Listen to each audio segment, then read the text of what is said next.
আপনি কখনোই সন্দেহের বশবর্তী হয়ে আপনার ওয়াইফ কারোর সাথে সম্পর্কিত কিনা সেটার জন্য এরকম ফেক বা কারো দ্বারা এক ধরনের অনেকেই করে থাকেন একটা সম্পর্ক তৈরি করা, আদৌ সেই ধরনের চরিত্রের কিনা, এবং হাজবেন্ডের ক্ষেত্রে ওয়াইফ অনেক সময় করে থাকেন, এই জিনিসটা কখনোই চেষ্টা করবেন না। সাবস্ক্রাইব করুন আমাদের চ্যানেলটি এবং পাশে থাকা বেল আইকনটি বাজিয়ে দিন আমাদের পরবর্তী ভিডিওর আপডেট সবার আগে পাওয়ার জন্য। অনুষ্ঠানের শুরুতে দেখা যাক কে রয়েছে আমার সঙ্গে। আপনার নাম? শাওন। শাওন। বয়স? 30। এই মুহূর্তে 30 বছর। হ্যাঁ, এই মুহূর্তে 30 বছর। জন্ম জেলা? নরসিংদীতে। নরসিংদীতে জন্মগ্রহণ করেছেন, ওখানেই আছেন এখনো? হ্যাঁ, ওখানেই আছি। ঠিক আছে, শুরু করুন আপনি যেখান থেকে মনে পড়ে আপনার জীবনের গল্প। আমার ছোটবেলাটা হচ্ছে নরসিংদীতেই কাটে। বাবা মা, 2 বোন 1 ভাই, এই ফ্যামিলি। ছোটবেলায় নরসিংদীতে ছিলাম না, ঢাকায় ছিলাম। জি, ঢাকায় ছিলাম। আমার বাবার হচ্ছে বিজনেস ছিল, হচ্ছে কাগজের বিজনেস ছিল। কাগজের বিজনেস? হ্যাঁ। এটা কি ধরনের বিজনেস?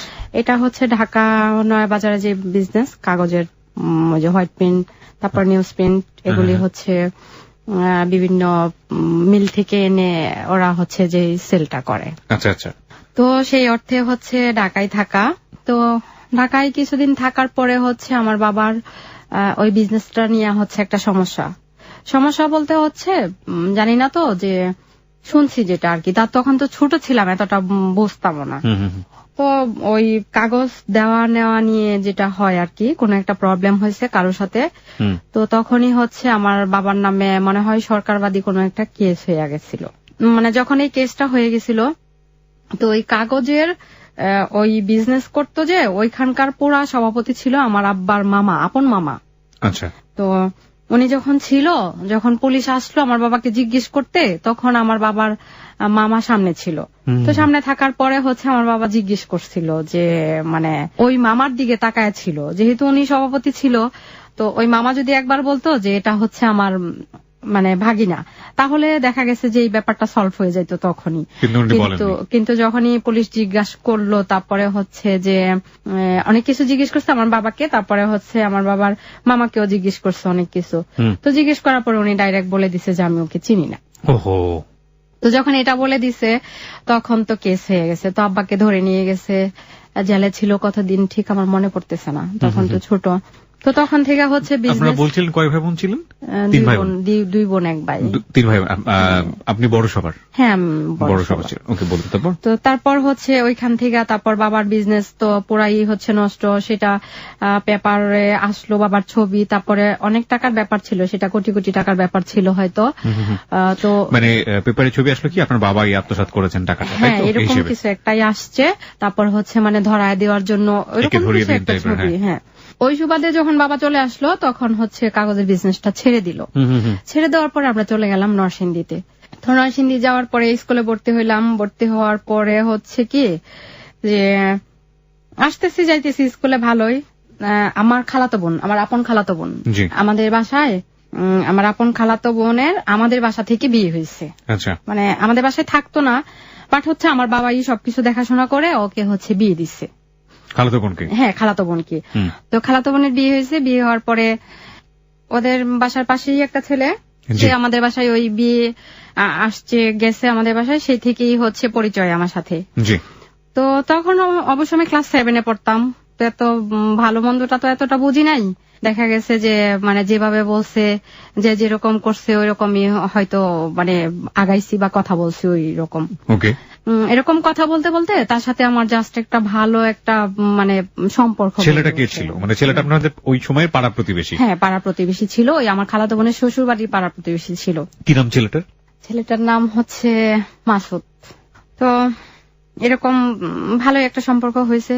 তো এটা আমার বাবা কোনোভাবে হচ্ছে টের পেয়ে গেছে যে এরকম হয়েছে।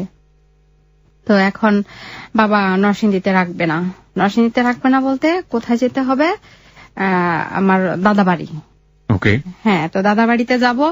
এখন আমরাও হচ্ছে যেতে যাচ্ছি না, যে ছোটবেলা থেকে এইখানে ওইখানে থাকছি, দাদার বাড়িতে যাব না।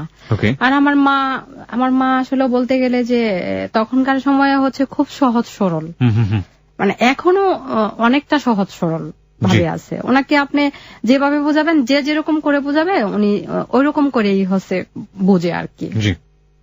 তো আমার মা ওইখানে আমরা যাব না, উনিও যাবে না। তো এরকম করে করে আমার বাবা এখানে থাকবেই না। তো নরসিংদীতে আমাদের একটা বাড়ি ছিল তখনই, ওই বাড়িটা আমার মাকে আমার নানা দিছে। তো ওই বাড়িটা বাবা বিক্রি করে দিবে, মানে এক পর্যায়ে আমার সাথে রাগ করে বিক্রি করে দিবে। আমার সাথে মানে এই যে ক্লাস 7-এ পড়ে মেয়ের কি অবস্থা, মানে এটা কি শুনতেছি। আচ্ছা, এখানে বাড়ি বিক্রি করে দিবে, বাড়িটা থাকলে এখানে আসা হবে, বাড়ি থাকবে না, আমরা এখানে আসবো না। তো আমার বাবা, আমার মাকে যেহেতু আমার নানা দিছে বাড়িটা, আমার মা খুব কষ্ট পাইছে। এবং আমার মা হচ্ছে, আমার মায়েরা 6টা বোন, 6 বোনের মধ্যে সবার ছোট। তো আমার মা খুব আদরের ছিলেন, তাই আমার নানা আমার মাকে সেই বাড়িটা দিছিল। এখন আমার মায়ের খুব মন খারাপ যে আমার বাবা দিছে, আমার বাবা নাই, কিন্তু আমার বাবার একটা শেষ স্মৃতি, এটা বিক্রি করে দিবে। আচ্ছা, তো আমার মা রাজি না। এখন আসলে কি করা যাবে, আমার বাবা বিক্রি করবে। দেখা গেছে বিক্রি না করলে এটা নিয়ে হচ্ছে সমস্যা আরো সৃষ্টি হবে। আচ্ছা, তো সেই সুবাদে বিক্রি করে দিল। তো বিক্রি করে দিছে, আমার মার অনেক মন খারাপ। তখনই হচ্ছে জায়গা বাড়ি সহ মাত্র 2 লাখ টাকা বিক্রি করছিল বাড়িটা। তো চলে গেছে। এখান থেকে চলে যাওয়ার পরে কোথায় গেল? আমার দাদার বাড়িতে চলে গেলাম। দাদার বাড়ি কোথায় ছিল? দাদার বাড়ি নরসিংদী থেকে আশেপাশেই ছিল না। ওকে। তারপর চলে যাওয়ার পরে এরকম স্কুলে আসতেছি, মানে যাচ্ছি, তো একদিন রাস্তায় ওই মাসুদের সাথে আমার দেখা। তো যখন দেখা হইলো, তখন আমি একটা রিক্সা দিয়ে, আমার বাবা এই রিক্সাটা ঠিক করে দিছে, রিক্সা দিয়ে সবসময় আসতাম যাইতাম। কিন্তু আমার মাথায় এটা ছিল না রিক্সাওয়ালাটা আমার বাবাকে বলে দিবে। হ্যাঁ, মানে যে মাসুদের জন্য আপনাদের বাড়ি বিক্রি করে দিতে হলো। হ্যাঁ, বাড়ি বিক্রি করে দিতে হলো। তো ওইখান থেকে যখন আমি কথা বলার পরে আমি স্কুল থেকে গেলাম। স্কুল থেকে যাওয়ার পরে দেখলাম যে আমার বাড়ির পরিবেশ খুব গরম। তখন আমি বুঝতে পারলাম যে এনিথিং রং, কোনো প্রবলেম তো অবশ্যই হয়েছে। তো গেলাম, যাওয়ার পরে দেখি আমার আম্মা অনেক কান্নাকাটি করতেছে। আমি জিজ্ঞেস করতেছিলাম যে মানে কি হয়েছে, প্রবলেম কি। তো আমার আম্মা সেই উত্তরে বলতেছিল কি যে এমন মানে সন্তান থাকার চেয়ে না থাকাই ভালো, মরে যাওয়াই ভালো। আমি বলছি কি হয়েছে, আমাকে হচ্ছে খুলে বলো। খুলে না বললে তো আর আমি বুঝবো না যে প্রবলেমটা কি। পরে বলছি এরকম তুমি রাস্তা দিয়ে গেলা, স্কুলে গেলা, তো এরকম মাসুদের সাথে কথা বলছো, তুমি যে রিক্সাওয়ালারে নিয়ে গেলা সেই রিক্সাওয়ালা তো তোমার বাবাকে বলে দিছে। তো এখন ব্যাপারটা কেমন হয়ে গেল। তো হইল কি, পরে আমার বাবা বাড়িতে আসলো, দেখা গেছে কি আমার জিজ্ঞেস করলো। তো আমার বাবা যেরকম রাগি, আমিও হচ্ছে সেম, বাবার ডুপ্লিকেট। উনি যেরকম কথা বলতেছে আমি ওরকম আনসার করতেছি, মানে আমার কোনো ভয় নাই, আনসার করতেছি। এক পর্যায়ে বাবা মানে অনেক রেগে গেছে। রেগে যাওয়ার পরে দেখা গেছে কি আমাদের রান্নাঘরটা ছিল এখানে মানে বডি ছিল আর কি। তো ওই বডি ছিল, রাগের ঠেলায় দেখা গেছে কি ওই বটি নিচে যে আমাকে কিছু করবে না, মানে আমার মাকে মেরে ফেলবে। কারণ হচ্ছে কি যে মার কথা শুনে না মেয়ে, মার শব্দ মা তৈরি করতে পারে নাই।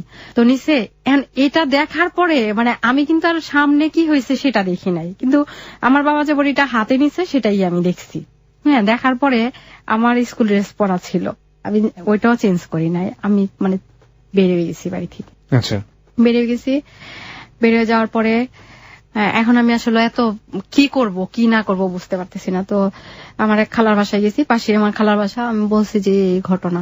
তো আমার খালা ওইখানে যাওয়ার পরে তো আমার ইচ্ছা মতে মানে বকা যারে বলে যে তোমাদের জন্যই হচ্ছে এরকম হয়, তোমরা কথা শোনো না, সেই দোষটা মার উপরে পড়ে। নরসিংদীতে তুমি এরকম করলা, তারপর হচ্ছে যে বাড়িটা বিক্রি করে দিল, এখন এখানে আসছো, এখানেও হচ্ছে মানে তোমার এটা কোনো শান্তি দিচ্ছ না মাকে। তো ঠিক আছে, এখন খালার বাড়ি থেকে না আমার খালাও আর আমাকে বলে না যে তুমি এখানে থাকো কিংবা হচ্ছে পরিবেশ শান্ত হলে বাড়ি ফিরা যাও। কি করব বুঝতেছি না। তারপর তখন তো ফোনের মানে মোবাইল ছিল না। তো তখন আমি আবার নরসিংদীতে গেলাম। নরসিংদীতে যাওয়ার পরে আমি যাই মাসুদের এক ফ্রেন্ডকে পাইলাম, যার সাথে মানে আমার কথা হইতো আর কি। যাওয়ার পরে ওকে আমি বললাম যে এরকম অবস্থা, তো আমি চলে আসছি বাড়ি থেকে, আমি আর যাব না। যাবা না মানে কি সমস্যা, যাবা না কেন? আমার বাবা তো এই করছে, এখন আমার বাবা খুব ক্ষিপ্ত, আমাকে যদি পায় তাহলে মনে হয় আমাকেও হচ্ছে মেরে ফেলবে। মানে তখনকার সময়ে ওনার যে রাগটা আমি দেখছিলাম। তো ও বলতেছে কি, দেখো মাসুদ তো হচ্ছে এটা মেনে নিবে না, সে মাত্র হচ্ছে পড়াশোনা করতেছে, আর তার তো কোনো ইয়ে নাই, এখনো বিয়ের বয়সই হয় নাই, তো এটা করলে কেমন হবে বলো?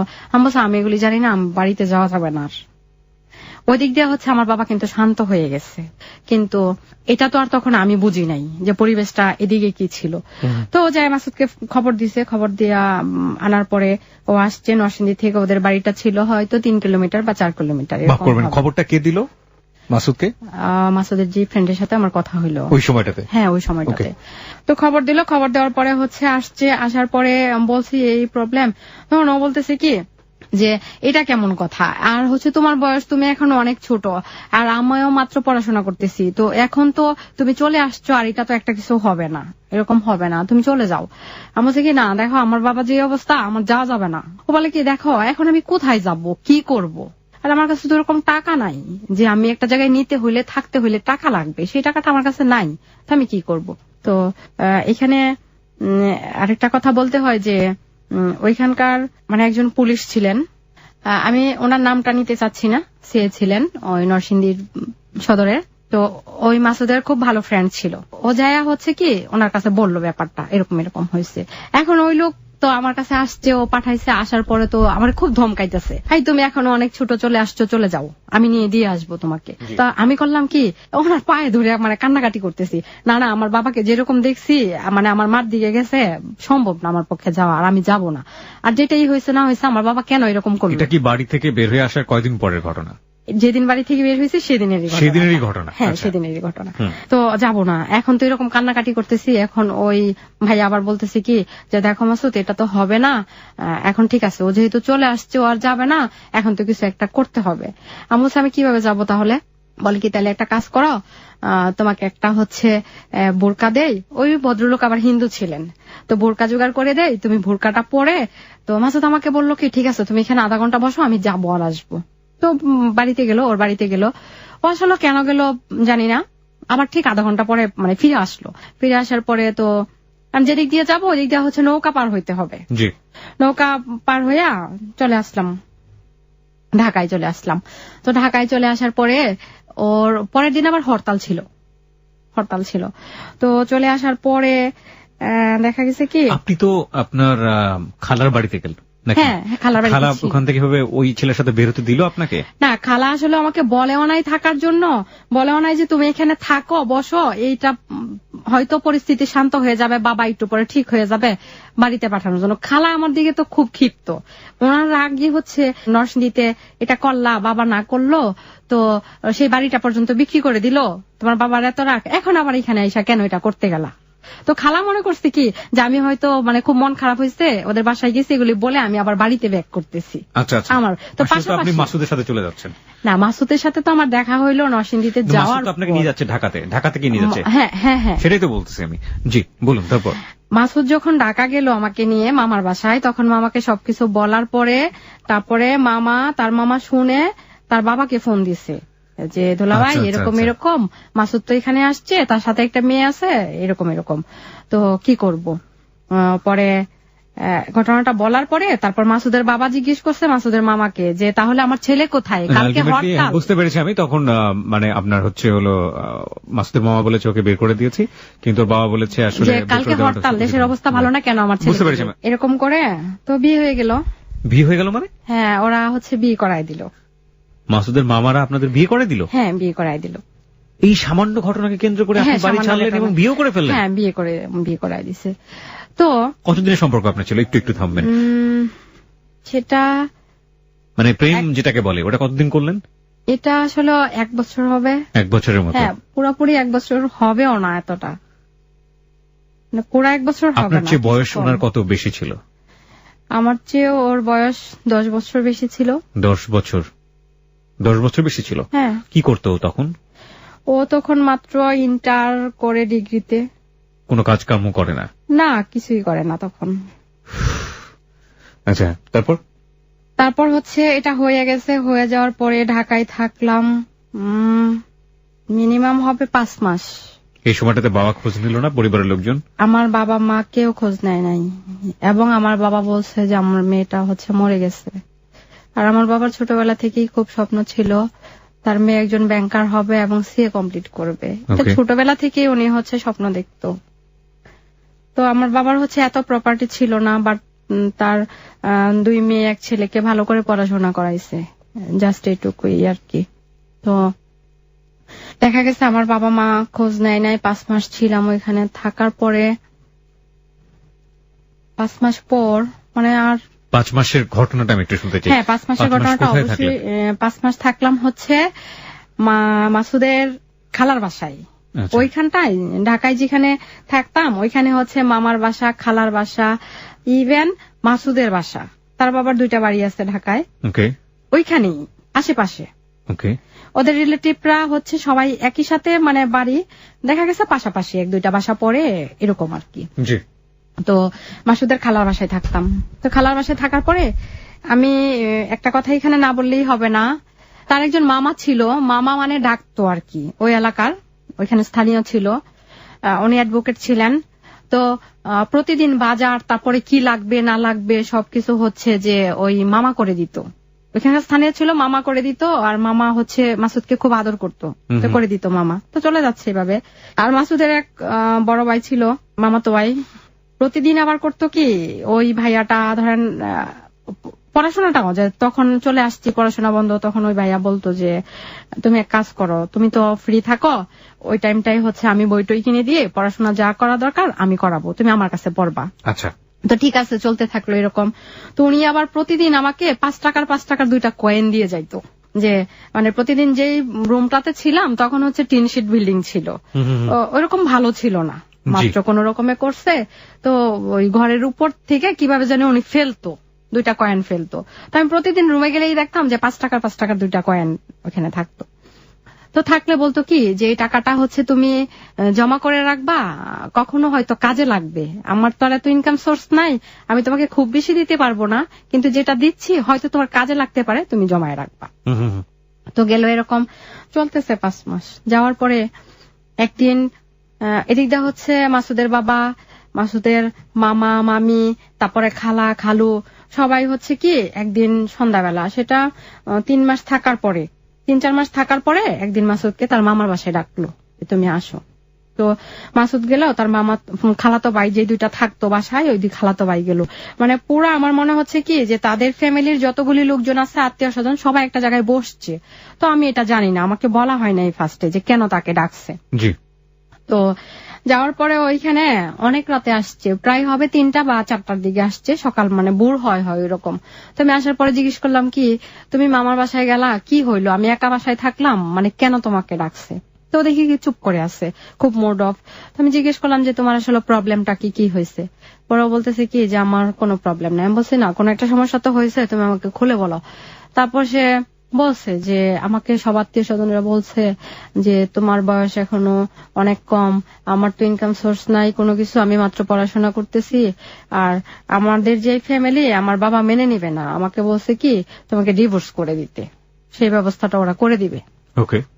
তো আমি তখন মানে এটা বলার পরে আমি খুব তাকায় আছি ওর দিকে, যে মানে আমি আসলে তখন কি বলবো ঠিক বুঝতেছিলাম না, মানে কি করব। তো অনেকক্ষণ চুপ করে থাকার পর আমি ওরা জিজ্ঞেস করলাম যে এখন তোমার সিদ্ধান্তটা কি? তো বলতেছে কি যে না, আমি এটা ছাড়বো না, ওরা যাই বলুক আমি এটা করব না। ওকে। তো ঠিক আছে। ও আবার বলতেছে যে আমরা তো এখানে থাকতেও পারতেছি না, অন্য একজন বাজার করে দেয়, খাচ্ছি যাচ্ছি, ভাবে তো আর যাবে না বা হবে না, তোমার পড়াশোনা করতে হবে, আমার হচ্ছে পড়াশোনা বাকি আছে, করতে হবে। তো এক কাজ করো, আমরা চলে যাই, তুমি তোমার বাড়ি চলে যাও, আমি আমার বাড়ি চলে যাই। আচ্ছা। তো এদিকটা হইল কি, ওর বাবা হচ্ছে ব্যাংকার ছিলেন, জব করতো, ব্যাংকার ছিলেন। তো ওর বাবা ওর জন্য দেশের বাইরে যাওয়ার জন্য টাকা জমা দিল ইটালিতে। ওকে। তো যার কাছে টাকা জমা দিল, টাকাটা জমা দেওয়ার পরে মাসুদকে হয়তো কোনোভাবে খবর দিছে কিংবা ফোনে বলছে যে এরকম তোমাকে তো দেশে বাইরে যাওয়ার জন্য টাকা জমা দিছি, তুমি বাড়ি চলে আসো, আর তোমার বউকে বলো তার বাবার বাড়ি চলে যেতে। মানে এটাই ছিল রিজন, যেটা আপনাকে সে বলেনি? হ্যাঁ। আপনাকে তখন বলেছিল ব্যাপারটা যে ইটালিতে যাওয়ার চেষ্টা করছে আমার ফ্যামিলি? না, এটা বলেন তখন, এটা বলেন, ইনফরমেশন আপনাদের তখন দেয়নি? আচ্ছা, ঠিক আছে। তারপর হচ্ছে ওইরকম ও আমাকে বলল যে হচ্ছে বাড়ি থেকে তো হচ্ছে খবর আসছে, তো আব্বা হচ্ছে ইটালি যাওয়ার জন্য টাকা দিল, তো এখন তো তোমাকে তোমার বাড়ি যেতে বলছে, আমাকে আমার বাড়ি যেতে বলছে। এটা বললো আপনাকে পরবর্তীতে? হ্যাঁ, এটা আমাকে বলছে। তো আমি বললাম কি যে এখন তোমার সিদ্ধান্তটা কি? বলে কি আমি যদি ওইখানে যাই তাহলে কি এটা ভালো না? আমি বলছি ঠিক আছে। তো আমি আসলে তখন তো আর এতটা বুঝতাম না কি জন্য যাইতে বললো, কি করতে বললো বা কেন যাইতে বললো। তো আমি বলছি হ্যাঁ ঠিক আছে, যেতে বলছে তো যাবে। তারপরে আমার আম্মাকে কোনোভাবে হয়তো খবর দেওয়া হয়েছে আমার বাড়িতে। তো আমার আম্মা আমার মামিকে নিয়ে ঢাকায় আসলো। আমার বাবা তো আসবে না কখনো। তো আমার মামিকে নিয়ে ঢাকায় আসছে। আসার পরে দেখা গেছে কি ওর মামি, তারপরে হচ্ছে ওর মামা, খালা, খালু ওদের সাথে বসছে। কথা হয়েছে এরকম যে ও ইটালি চলে যাবে, ঠিক আছে আপনাদের মেয়েকে আপনারা নিয়ে যান। তো আপনাদের মেয়েকে আপনারা নিয়ে যান মানে কি? আপনার ফ্যামিলির লোকজন তখন বসলো ওখানে? হ্যাঁ, আপনার ফ্যামিলির লোকজন কেউ রেখেছে? আমার ফ্যামিলির লোকজন বলতে তো আমার বাড়িতে যখন খবর দেওয়া হইলো তখন হচ্ছে আমার মা আর আমার মামি আসলো। আচ্ছা। আসার পরে তারপরে হচ্ছে আমার মা আর মামির সাথে বসলো ওর মামি মামারা। তো বসার পরে ডিটেলস বললো যে ইটালির জন্য টাকা দিছে ওর বাবা, ও হচ্ছে মানে যাবে, তো আপনাদের মেয়েকে আপনারা নিয়ে যান। তো ও ইটালি গেলে ওর অবস্থা ভালো হইলে যখন ইনকাম সোর্স হবে তখন তো হচ্ছে আবার নিয়ে আসবে। আচ্ছা। তো ঠিক আছে, আমার মা নিয়ে আসলো আমাকে, সেদিন নিয়ে আসলো। জি। আমি চলে গেলাম আমাদের বাড়িতে, ও চলে গেল ওর বাসায়। তো এখানে যাওয়ার পরে যেদিন ইটালির জন্য টাকা জমা দিল, ওইখানে যাওয়ার পরে তারপর দিন আমাকে বলল কি যে লোকের কাছে টাকা জমা দেওয়া হয়েছে সেই লোক মারা গেছে। মানে বাড়িতে যাওয়ার পর দিনই আপনাকে এই ধরনের কথা বলছে? পর দিনই এটা বলছে। তো ঠিক আছে, মারা গেল, এখন তো আর তার সেই ইটালি যাওয়া হইল না, ওই লোক মারা গেল। তো এখন আসলে কি করবে? রাইট। তো আমার সাথে আসলে ওইরকম যোগাযোগ তখন আর নাই। ওর বাসার দিক থেকে আসলে চাচ্ছে না, হয়তো ওইরকম যোগাযোগ নাই। এই মাঝে মাঝে হচ্ছে তখন তো।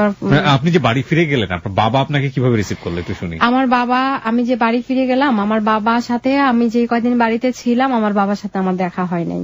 কারণ হচ্ছে আমি এক রুমে থাকতাম, আমার বাবা আরেক রুমে থাকতো। ইভেন আমার বাবা আমার সাথে দীর্ঘ 8 বছর কথা বলে নাই। এরপরে দীর্ঘ 8 বছর কথা বলে নাই। তারপরে তো আমার বাবার সাথে দেখা হয় না। এক দিদা আসছে, বাবা আরেক দিদা যায়, আর আমিও হচ্ছে এরকম মানে লুকানোর মতো একটা অবস্থা, যে মনে হয় যে বাসায় হচ্ছে কেউ চুরি করে, চোর যেরকম লুকায় থাকে ওরকম হচ্ছে লুকানোর মতো অবস্থা।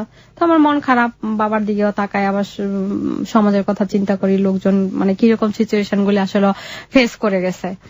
তো ওইরকম ভাবে চিন্তা করে এই তো আগাচ্ছে ওরকম। তো তার বাড়ি থেকে আমাকে নিবে এরকম কোনো কিছু বলে না, যে ওদের বাসায় আমাকে নিবে কি নিবে না। তো এটার পরে কিছুদিন পরে হবে, কিছুদিন বলতে হচ্ছে 7-8 মাস পরে হবে। ওদের বাসা থেকে নেওয়ার কোনো নামগন্ধ নাই। তো একজন বলল কি আমার বাড়িতে আমি নিজেই নিয়ে যাব, ওরা কেউ নেক আর না নেক আমি নিজেই নিয়ে যাব। আচ্ছা। তো হুট করেই একদিন আমাকে নিয়ে গেল, ওদের বাসায় নিয়ে গেল। নিয়ে যাওয়ার পরে হচ্ছে আর কি সবার সাথে পরিচয় করাইলো, বলতে হচ্ছে কেউ আমার সাথে কথা বলে না, এরকম করে বিয়ে হয়েছে, আবার এরকম করে নিয়ে আসছে, এটা কোনো কথাই হইল না, কোনো যুক্তি হইল না। আচ্ছা। তো আমি যেদিন এখান থেকে গেলাম সেদিন তো আমার সাথে কাপড় চোপড় ছিল না, কারণ আমার বাবার কাছে বলার কিছু ছিল না, আমার মায়ের কাছে বলারও ছিল না। আমার বাবা মার কথা হয়তো এটাই ছিল যে ওদের বাসা থেকে যদি কেউ নিতে আসে তাহলে তুমি যাবা, যদি নিতে না আসে তাহলে যাবা না। আচ্ছা। হ্যাঁ। তো নিয়ে গেছে, আমার কাপড় চোপড় ছিল না, আমার মনে আছে সেদিন আমার গায়ে লাল একটা জামা ছিল, ওই বাসায় গেলাম।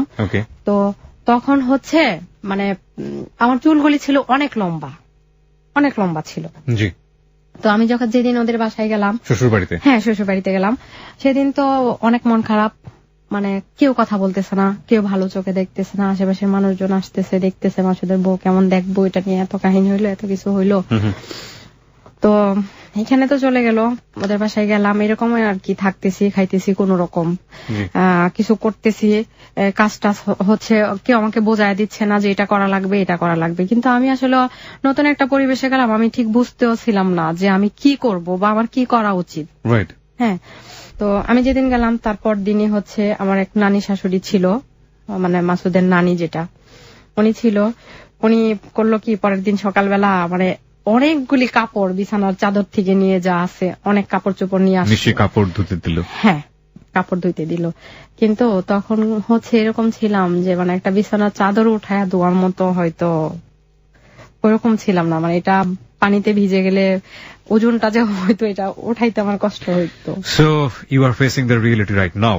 শাওন, যেখানটা আমরা ছিলাম, তারপর কাপড় চোপড় ধুইতে দিল, কিন্তু ওই যে ওইরকম ছিলাম না যে বিছানা চাদর দিল 2-3টা, মানে ধুবো ওইগুলি, তারপর পরিপূর্ণভাবে যেগুলি হচ্ছে ধুয়ে একেবারে নাড়া রোদে শুকাইতে দেওয়া ওইরকমটা করতে পারতেছিলাম না। তো যাই হোক কোন রকমে করলাম, কিন্তু তখন থেকেই বুঝতেছিলাম যে কষ্ট কাকে বলে, কারণ এর আগে কিন্তু এতটা বুঝি নাই। হুম হুম হুম। যখন থেকে শ্বশুর বাড়ি যাওয়া হলো তখন থেকেই বুঝতেছিলাম। এর পরের দিন আমার সেই নানু শাশুড়ি আবার দিল কি মশলা বাটা, মরিচ বাটা। ওকে। হ্যাঁ, তো এটা তো আমি কখনোই করি নাই। এটাও করতে আমার খুব কষ্ট হইতেছিল। জি। মানে ঠিক আছে মরিচটা বাড়তেছিলাম, ঠিক আছে, কিন্তু এটাকে মানে ভালোভাবে বাড়তে পারতেছিলাম না। স্বাভাবিকভাবেই প্রথম কাজ। হ্যাঁ, তো কোন রকমে করলাম। করার পর আমার নানি শাশুড়ি বলতেছে কি এটা হয় নাই। তো এতটুকু বয়সে তো আমরা অনেক কিছু করছি, কি করলা, বাবার বাড়িতে কি শিখলা, কোনো কাজই দেখি পারো না, তাহলে কিভাবে চলবে, সংসার তো চলবে না। তো ঠিক আছে, যদিও ওদের অনেক প্রপার্টি, ওরা সবাই ডক্টর, বাবা ব্যাংকার, শুধু মাসুদ বাদে। একটা ভালো শিক্ষিত ফ্যামিলি এবং একটা নামি দামি ফ্যামিলি, সবাই চিনে।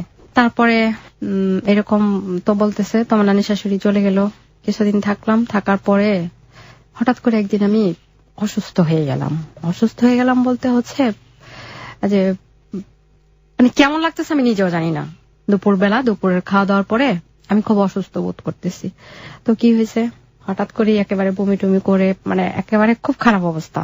কি হয়েছে, আমাকে ডাক্তারের কাছে নিয়ে গেল। তখন আমি ক্লাস 10-এ পড়ি। তখন ডক্টর বলল যে মানে কনসিভ হয়েছে। তো এই খবরের পরে মানে আমি নিজেও বুঝতেছিলাম না যে কি করব, আসলে কি করা উচিত। জি। তো আমার শারীরিক অবস্থা খুব খারাপ। বাসায় আসার পরে এটা যখন জানাইলো, তখন আমার শাশুড়ি বলতেছিল কি এটা কোনোভাবেই সম্ভব না। এখন শাশুড়ি বলছে? হ্যাঁ, আমার শাশুড়ি। সম্ভব না মানে কি, এটা হওয়া সম্ভব না নাকি রাখা সম্ভব না? এটা রাখা সম্ভব না, কোনোভাবেই এটা সম্ভব না। এখন কি করবা, তোমার বাবার বাড়ি যায়া এটা অ্যাবর্শন করে ফেলো। বাবার বাড়ি গিয়ে অ্যাবর্শন করো? হ্যাঁ, বাবার বাড়ি যাই অ্যাবর্শন করে ফেলো, কারণ এখানে তোমার কে কি করবে, কেউ কিছু করতে পারবে না। এখানে আমরা কিছু করতে পারবো না তোমাকে, তুমি অসুস্থ হয়ে বিছানায় পড়ে থাকলে তোমাকে কে দেখবে। তো আমি আসলে খুব ভাইয়া পড়লাম, কি করব বুঝতেছি না। জামাইকে বললেন না? হ্যাঁ, তার সামনেই বলা হয়েছে, এটা ওকেই বলছে, আমাকে বলে নাই। আচ্ছা, তো ও কি বললো? ও বলার পরে ও বলতেছে কি যে আমাকে বলতেছে কি যে তুমি চলে যাও, আমার মা যেটা বলছে। আচ্ছা, একটু শুনি, মানে ও কি ইকোনমিক্যালি ওর ফ্যামিলির উপর ডিপেন্ডেন্ট ছিল? হ্যাঁ। So this is a point. তো চলে যাও, তোমাকে আমার মা যেটা বলছে সেটাই করতে হবে। আমার বাবার বাড়ি গেলাম, তো আমার না কোনোভাবেই মনটা ওইরকম সায় দিল না, বাচ্চাটা নষ্ট করে ফেলবো। আচ্ছা, আমার বয়স যাই থাকুক না কেন, যাই হোক না কেন, ওদের তো এরকম কোন উদ্দেশ্য নাই যে মানে আমি এখানে থাকবো কি থাকবো না। হয়তো উদ্দেশ্য খারাপও থাকতে পারে, যেহেতু ওরা আমাকে ভালোভাবে মেনে নিতে পারতেছে না, আমার ফ্যামিলির সাথে কোনো যোগাযোগ নাই, আমার সাথে কোনো যোগাযোগ নাই, তো গেল ওইভাবে যাইতেছে। করি নাই এটা, অ্যাবর্শনটা করি নাই। না করার পরে কিছুদিন ঝামেলা হয়েছে বেশ, ওদের বাড়ি থেকে আমাদের বাড়িতে লোকজন পাঠাইতো, নানান রকম কথাবার্তা বলতো আমার মাকে আর আমার বাবাকে, আর আমার বাবা তো আমার সাথে কথাই বলে না। তখন তো আরো ভীষণ ক্ষিপ্ত আমার বাবা আমার উপরে। আমার কেন এত কথা শুনতে হবে এখনো। তো এরকম করার পরে ওরা না আমাকে আর কেউ নিতে আসে না। তো নিতে আসে না, দেখা গেছে কি 5-6 মাস পরে আমি নিজেই চলে গেছি ওদের বাসায়। আপনি বেবিটা কি অ্যাবর্ট করলেন? না, করেননি তখনও? না, তখনও করি না। আপনার হাজবেন্ড বেবিটা চেয়েছিল? আমার হাজবেন্ড আসলে চাই নাই সেটাও বলে নাই, আবার মানে চায় সেটাও বলে নাই, মিডল পন্থী ছিল। আপনার ফ্যামিলি চেয়েছিল? আপনার ফ্যামিলি? হ্যাঁ, আমার ফ্যামিলি বলছিল যে এটা অ্যাবর্শন করানোর দরকার নাই, কারণ ওরা যেহেতু এখনো মেনে নেয় নাই, দেখা গেছে কি বাচ্চাটা হয়ে গেলে হয়তো রিলেশনটা ভালো হইতে পারে। আপনি আপনার শ্বশুরের কথা বলছিলেন যে শ্বশুর খুব প্রতাপশালী লোক। হ্যাঁ। তার কোনো ভূমিকা ছিল এখানে? সে কিছু বলেছিল? সে কিছু বলছিল বলতে ওই সময়টা আমার শাশুড়ির কথা আমি শুনছিলাম, কিন্তু আমার শ্বশুর আমার সাথে কখনোই ভালো বিহেভ করে নাই। ওই সময়টা তো করেনি। তারপর আপনি 5 মাসের অন্তঃসত্ত্বা অবস্থায় হ্যাঁ ওদের বাসায় চলে গেলাম। চলে যাওয়ার পরে তখনও এরকম অনেক কাজ করতে হইতো, যদিও কাজের মানুষ ছিল, তারপরও দেখা গেছে কি যে ওদের বাসায় অনেক ধান হইতো, মানে অনেক সবজি তরকারি এগুলি করতো। তো কাজের মানুষরা ওই দিকটা সামাল দিত, আর বাসার ভিতরের কাজগুলি দেখা গেছে আমারই অনেক সময় একাই সামাল দিতে হইতো। তো আমার জন্য এটা আসলে খুব ট্রাফ হয়ে যাইতেছে, মানে আমি আর পারতেছিলাম না, কিভাবে কি করবো বুঝতেছিলাম না, শরীর খুব ক্লান্ত, খুব দুর্বল। তো আমি আমার আম্মাকে খবর দিলাম একজনকে দিয়া যে আমি তো এখানে আর পারতেছি না, এত কাজ টাজ করে আমাকে এসে নিয়ে যাও। তো আমার দাদাকে পাঠাইছে। আমার দাদা যখন আমাকে নিতে আসলো তখন আমার শ্বশুর সেদিন বাড়িতে ছিল, এবং আমার চাচা শ্বশুর ইভেন আরো আশেপাশের মানুষজনকে আমার শ্বশুর থাকতে বলল। আমার দাদাকে এত কথা বললো উনি সেটা সহ্য করতে পারে নাই, ওই বিহিবটা ঠিক মানতে পারে নাই। কি বলেছিল?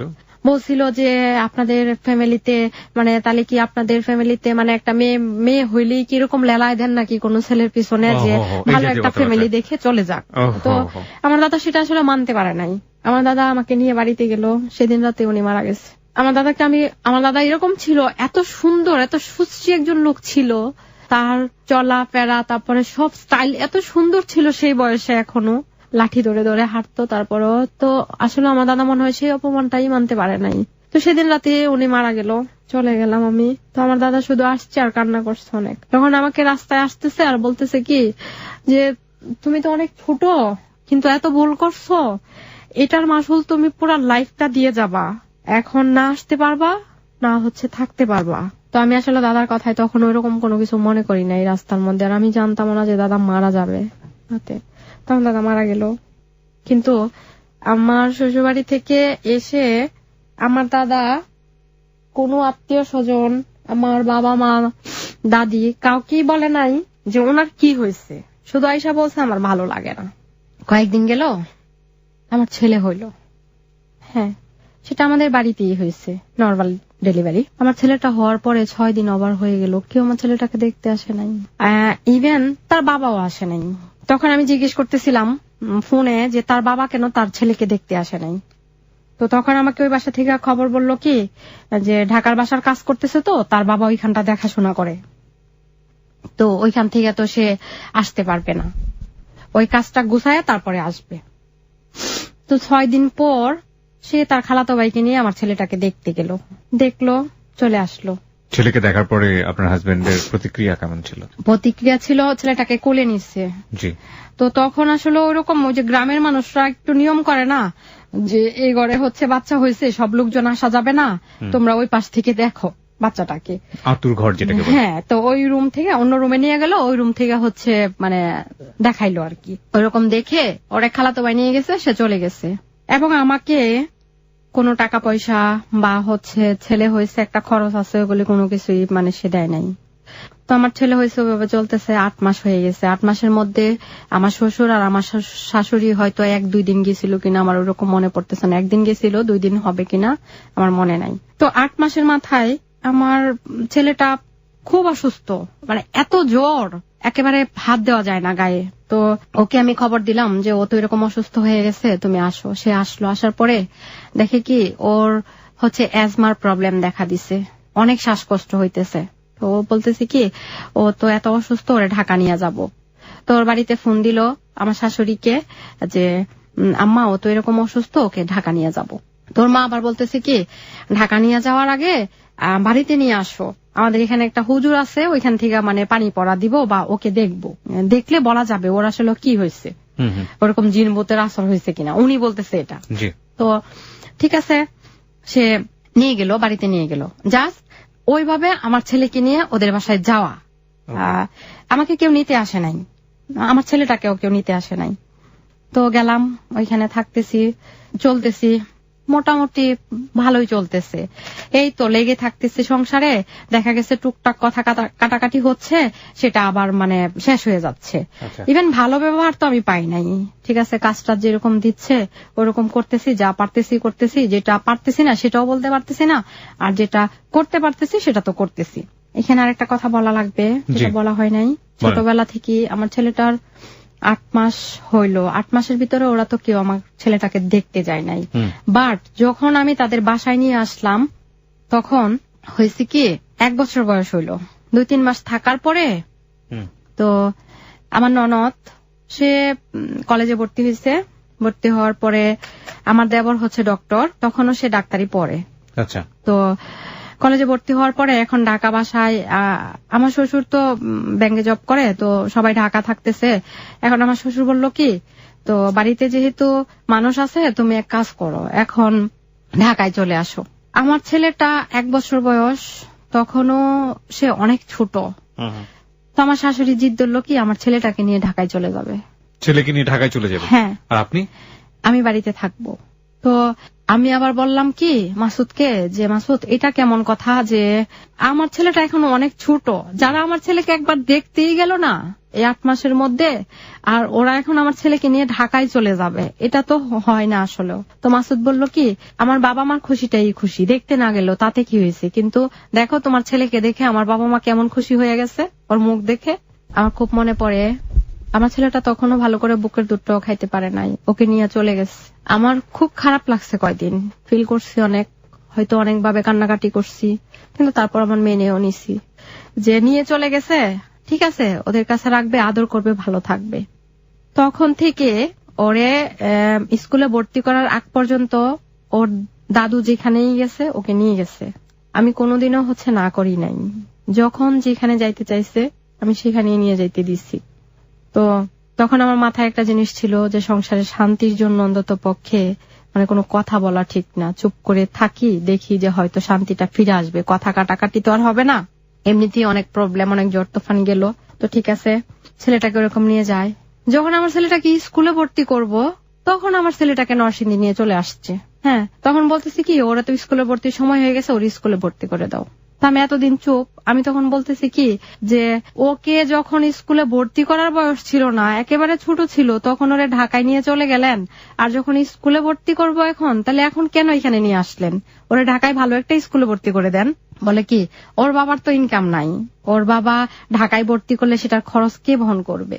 আমি বলছি কি, আপনাদের তো 2টা বাড়ি আছে ঢাকায়, নরসিংদীতে বাড়ি আছে, মার্কেট আছে, আপনারা নিজেও সবাই জব করেন, তো আমার ছেলেটার খরচ বহন করার মতো ওই রকম ক্ষমতা কি আপনাদের নাই?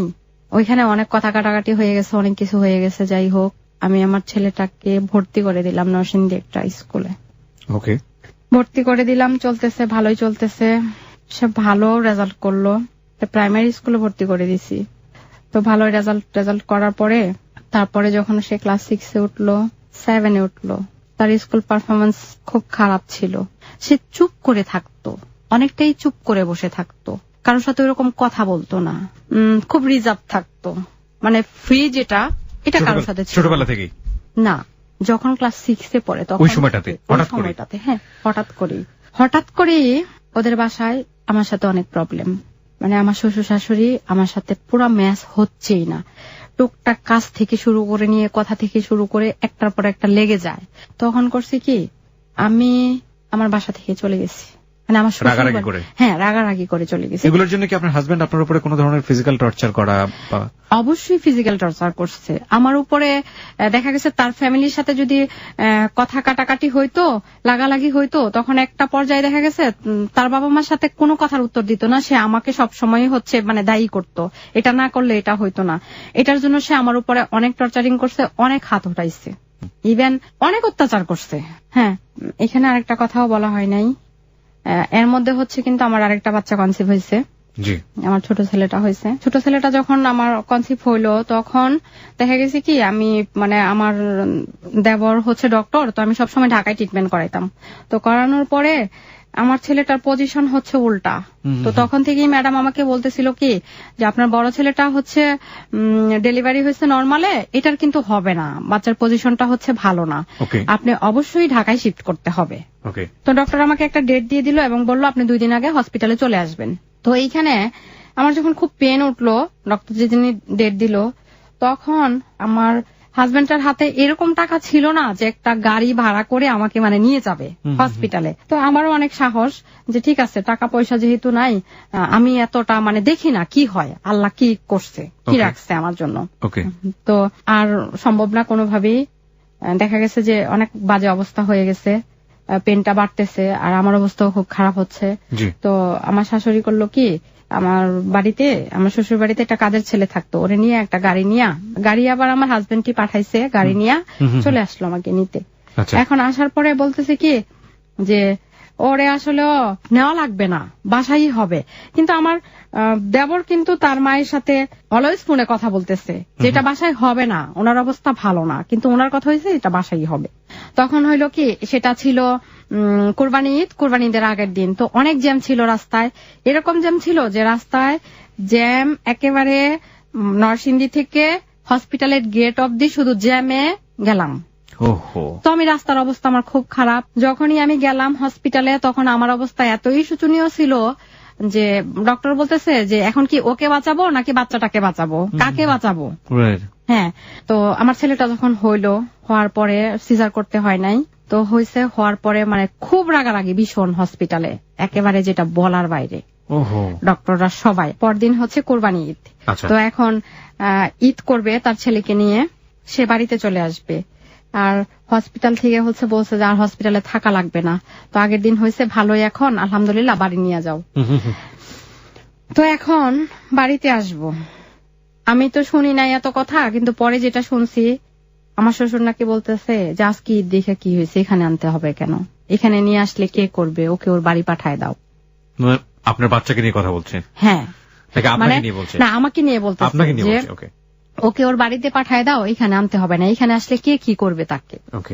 তো এই কথাটা আমি শুনি নাই, কিন্তু আমার ননদ বলতেছিল কি যে এটা কেমন কথা, নতুন একটা বেবি আসছে, এটা আনন্দে ঈদ করব সবাই মিলে নিয়ে, এটা কেমন কথা, কেন বাড়ি পাঠায় দিব। তো আমার ননদ জোর করেই নিয়ে গেল ওদের বাসায় আমাকে। তো নিয়ে যাওয়ার পরে ভালোই দেখলো, আমার বড় ছেলেটা দেখলো, খুব খুশি। তো পরদিন হচ্ছে ঈদ। আমার বেবিটা যেদিন হয়েছে সেটা কোরবানি ঈদের আগের দিন হয়েছে। তো আমরা পরের দিন রাতে গেলাম। রাতে যাওয়ার পরে পরদিন ঈদ। তো ঈদের দিন সকালবেলা মানে আমার শারীরিক অবস্থা খুব খারাপ, আমার মা আমাকে দিয়ে চলে গেছে, কারণ হচ্ছে পরদিন ঈদ, ওনার যাইতেই হবে বাসায়। তো চলে গেছে, চলে যাওয়ার পরে মানে আমার তো এরকম অবস্থা, আমি উঠে দাঁড়াইতে পারি না।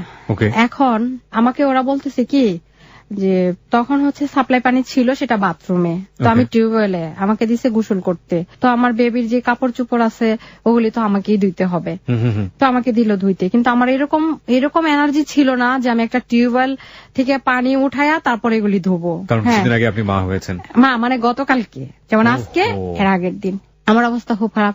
তখন আমি গেলাম ওইখানে, আমার চোখ থেকে অনবরত পানি পড়তেছে, মানে আমি তো শক্তিই পাচ্ছি না যেটার থেকে আমি পানি উঠায়া তারপরে হচ্ছে এটা দিব। কিন্তু আমাকে কেউ হেল্প করে নাই যে ওরা একটু পানি উঠায়া দেই, ওইটা করো, কেউ হেল্প করে নাই। তো গেল ওইভাবে। যাওয়ার পরে তো আমি যেখানে আসছিলাম যে আমি রাগারাগি করে একটা পর্যায়ে পরে চলে গেলাম। আমি আমার 2টা ছেলেকে রেখে চলে গেছি। হ্যাঁ, এবং চলে গেছি, আমার পায়ে একটা স্যান্ডেলও ছিল না। যখনই আমি ঘর থেকে বেরিয়ে গেছি, ওরা হচ্ছে ঘরের মধ্যে, আমি হচ্ছে বাড়ির উঠানের মধ্যে দাঁড়ায় আছি। তো আমার সাথে ঝগড়ার পরে একটা পর্যায়ে আমার শ্বশুর গেটটা আটকায় দিল যে আমাকে ঘরে ঢুকতে দিবে না। তখন আমি এখানে দাঁড়ায় আছি, কি করবো, আমার পায়ে স্যান্ডেলও নাই, আমি খালি পায়ে চলে গেছি, ইভেন আমার সাথে কোনো টাকা নাই। শ্বশুর বের করে দিল আপনাকে? হ্যাঁ, বের করে দিয়েছে বলতে গেটটা আটকায় রাখছে যে আমাকে ঘরে ঢুকতে দিবে না। আপনার জামাই কই তখন? হ্যাঁ, ঘরের ভিতরে। ও তখন বাড়ির ভিতরে জামাই? হ্যাঁ, আপনি গেটের বাইরে দাঁড়ায় আছেন? হ্যাঁ, আমি গেটের বাইরে। এবং তার কিছু করার নাই? না, তার কিছু করার নাই, তো পুরোপুরি মেরুদণ্ডহীন। তারপরে আমি কি করব, তারপরে হচ্ছে আমি জুতা ছাড়াই বেরিয়ে গেছি। তো এখানে যারা কাজ করে কয়েকজন মহিলা আছে, ওরা আমাকে খুব টানাটানি করতেছে যে আপনি যায়েন না। কিন্তু এখানে এরকম কথাবার্তা হয়েছে, মানে আমার আর থাকতে ইচ্ছা করতেছে না। আমিও দেখা গেছে কথার উত্তরে কথা মানে বলে ফেলতেছি, তো আমি আর পারতেছি না। তো কি করলাম, আমি চলে গেলাম। কোথায় চলে যাব, আমি সিএনজিতে উঠলাম, নরসিংদীতেই গেলাম আর কি। কতটুকু ধরেন নরসিংদী থেকে একটু ভিতরে আমার একটা খালাতো বোন থাকে, তো আমি তার এখানে যাব। এখন আমার বড় বাচ্চাটা কোথায় তখন? তখন বড় ছোট দুইটাই হচ্ছে ওদের বাসায়। আচ্ছা, বড় বাচ্চাটা ওদের বাসায়? হ্যাঁ, ওদের বাসায়। আচ্ছা, ছোট বাচ্চাটাও রেখে দিল? ছোট বাচ্চাটা যখন রেখে দিল ওর বয়স কত? ওর বয়স তখন হচ্ছে 5 বছর। ছোট বাচ্চাটার বয়স 5 বছর? হ্যাঁ। ওকে। তারপরে চলে গেছি। এখন আমার সাথে সিএনজিতে উঠছে আমার শ্বশুর বাড়ির এখানকার একটা ছেলে। তো আমি ওকে বলতেছি কি যে ভাইয়া আপনি কিছু মনে করবেন না, আমি তো একটু এক জায়গায় যাব, কিন্তু আমার ফ্যামিলিতে তো ঝামেলা হয়েছে, সেটা তো আপনাদের আশেপাশে আপনারা শুনছেন, আমি না স্যান্ডেল আনতে ভুলে গেছি, আমাকে কি আপনি স্যান্ডেল কিনে দিবেন? পরে বলতেছে কি ভাবি ঠিক আছে আপনি সিএনজিতে বসেন, আমি স্যান্ডেল কিনে দিচ্ছি। কিন্তু আমি খালি পায়ে এতটুকু কিভাবে যাব সেটাও চিন্তা করতেছিলাম, যে খালি পায়ে দেখলে হয়তো কেউ কোশ্চেন করতে পারে যে খালি পায়ে কেন। তো ওই ছেলেটা, আমি গাড়িতে বসছি, সে হচ্ছে আমাকে স্যান্ডেল কিনে দিছে। গেলাম ওইখানে, যাওয়ার পরে আমাকে জিজ্ঞেস করছে কি হয়েছে, আমি সব ঘটনা বললাম। বলার পরে ওরা অনেকভাবে ফোনে কন্ট্যাক্ট করতে চেষ্টা করছে, কিন্তু ওরা কারোর সাথে ফোনে কথা বলে নাই। আমার সেই খালাতো বোনের সাথে তখন আর কথা বলে নাই। তো আমি তো রাগ করে আমার বাবার কাছে যাওয়ার প্রশ্নই ওঠে না, যেহেতু আমার বাবা আমার সাথে কথা বলে না। তো আমি চিন্তা করলাম এখন যদি যাই তাহলে হয়তো মায়ের সাথে আরো সিনক্রেটটা আরো বাড়বে বাবার, তো এখন আর যাব না। তো ওইখানে থাকলাম। থাকার পরে 2-3 দিন পরে আমি আমার হাজবেন্ডকে ফোন দিলাম। ফোন দেওয়ার পরে জিজ্ঞেস করলাম যে যেটা হয়েছে এটা তো হয়েছি, এখন তুমি আমার ছোট ছেলেটাকে আমার কাছে দিয়ে যাও।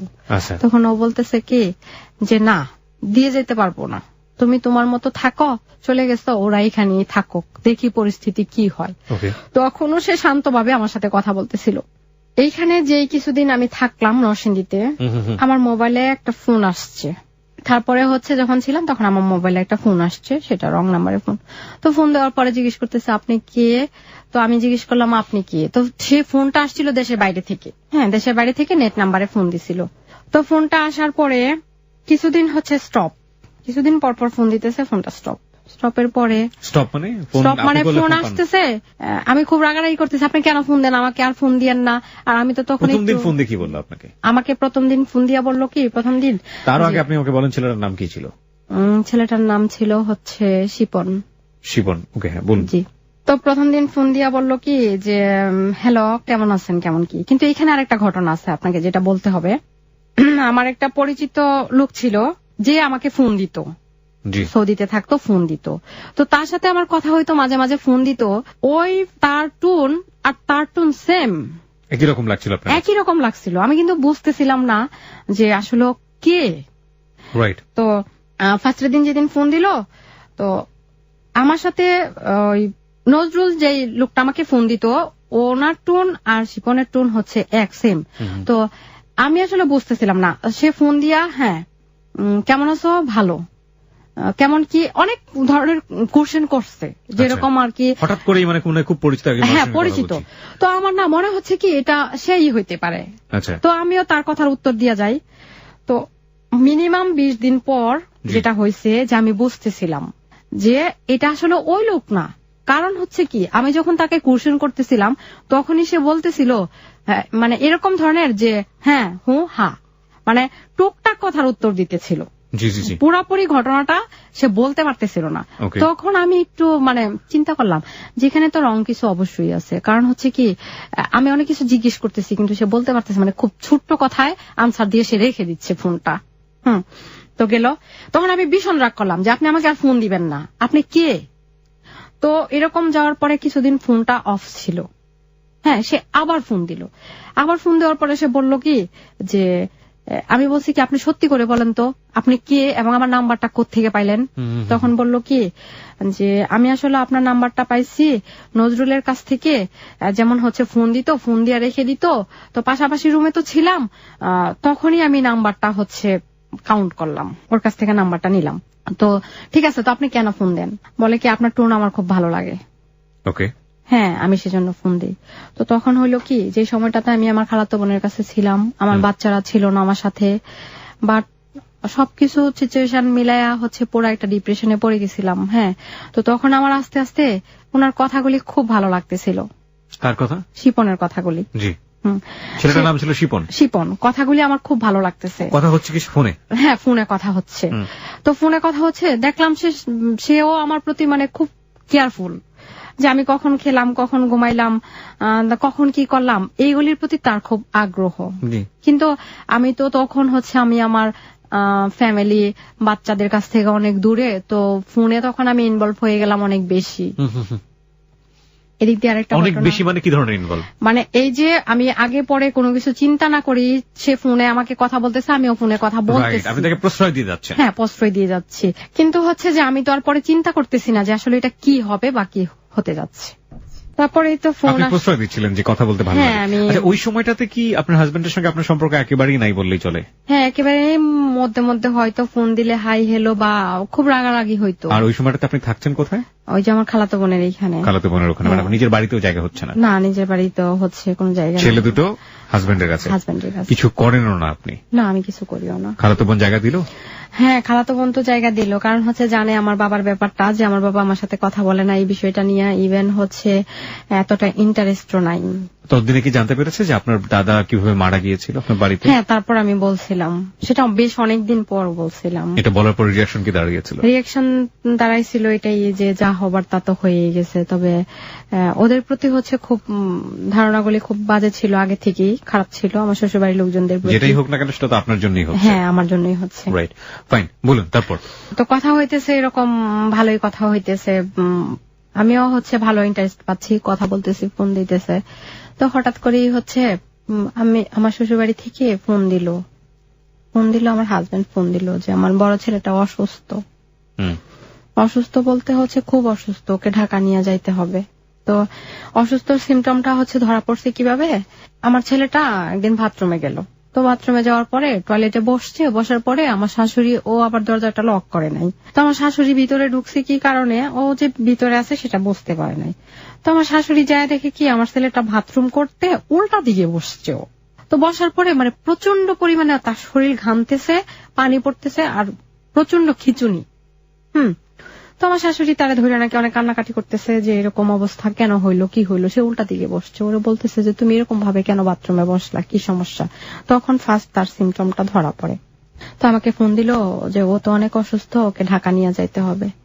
তো আমি যেভাবে চলে আসছি, আমার শ্বশুর আমাকে বাসায় জায়গা দিবে না, ওনার কথা হচ্ছে যে আমার বাড়িতে আসতে পারবে না, ওর যদি যাইতে হয় ও ওইখান থেকে ঢাকা চলে যাক। ঢাকা চলে গেলাম, আর সময় নিলাম না। হ্যাঁ, আমার বোনের বাসা থেকে ঢাকা চলে গেলাম। তো এই আমার ছেলেকে নিয়ে আমি ঠিক বুঝি না, মানে আপনার হাজবেন্ড যে আপনাকে লাভ করে বিয়ে করলো, হ্যাঁ, সে কি রোল প্লে করতেছিল? ওর রোলটা এই ছিল, তার আসলে ইনকাম সোর্স বলতে কিছুই ছিল না, এবং তার নিজের পায়ে দাঁড়ানোর শক্তি ছিল না, সিদ্ধান্ত নেবার কোনো ক্ষমতা ছিল না। আর ও না অনেকটাই এরকম যে ভালোটাও বলতে পারতেছে না, মন্দটাও বলতে পারতেছে না, আর জোর করে যে একটা কথা বলাটা যে এটা হবেই বা এটা করবই, ওই পার্সোনালিটি ছিল না। তারপর ঢাকা চলে গেলাম। ঢাকা যাওয়ার পরে ওরে হচ্ছে ফার্স্টই আমার দেবর যেহেতু ডক্টর, তাকে ফার্স্টই হচ্ছে এমআরআই করতে দিল ব্রেনের। হ্যাঁ, তো এমআরআই করতে দিল। এমআরআই করতে দেওয়ার পরে ওর যেটা আসছে ল্যাবের থেকে এমআরআই করালাম। এমআরআই করার পরে ওর আসছে ইপিলিপস। তো যখন ইপিলিপসি আসছে সবাই আলহামদুলিল্লাহ মোটামুটি খুশি যে যেহেতু ইপিলিপসি আসছে তো ভালো কোনো ড্রাগ নিলে সে ভালো হয়ে যাবে। তারপরে আরেকটু কনফার্ম হওয়ার জন্য ওকে ইএজি দিল। ইএজি দেওয়ার পরেও আবার ইপিলিপসি আসছে। তো ঢাকা মেডিকেলের এক ডক্টর নিউরোলজির, ওনার সাথে কথা বলছে। কথা বলার পরে বলতেছে কি যে তোমরা সিএমএস থেকে একটা ইএজি করাও, তাহলে কনফার্ম হতে পারবে আসলে ওর প্রবলেমটা কি। তো ঢাকা মেডিকেলে ভর্তি দিয়ে দিল। ছেলেটাকে নিয়ে ঢাকা মেডিকেলে চলে গেলাম, ভর্তি দিয়ে দিল। ভর্তি দেওয়ার পরে ওরে ঢাকা মেডিকেল থেকে ইএজিটা করার পরে ওর রেজাল্টটা ভালো আসে নাই। হয়তো ওরা যেটা ধারণা করছে ডক্টররা সেটাই হয়তো কিছুটা আসছে, যদিও এরকম বুঝি না। তারপরে ডক্টর বলল কি যে ওরে ইএজি 2 বার করানো হইলো, সিটি স্ক্যান করানো হইলো, তারপরে হচ্ছে এমআরআই করানো হইলো, এখন তারে হচ্ছে সিএসএফ টেস্ট করানো উচিত। সিএসএফটা হচ্ছে আমাদের মাথার মগজটা যে পানিতে ভাসানো থাকে ওই পানিটা নিয়ে আসা, মার্ক করে নিয়ে আসা, ওইটা টেস্ট করা। ওরে বাবা!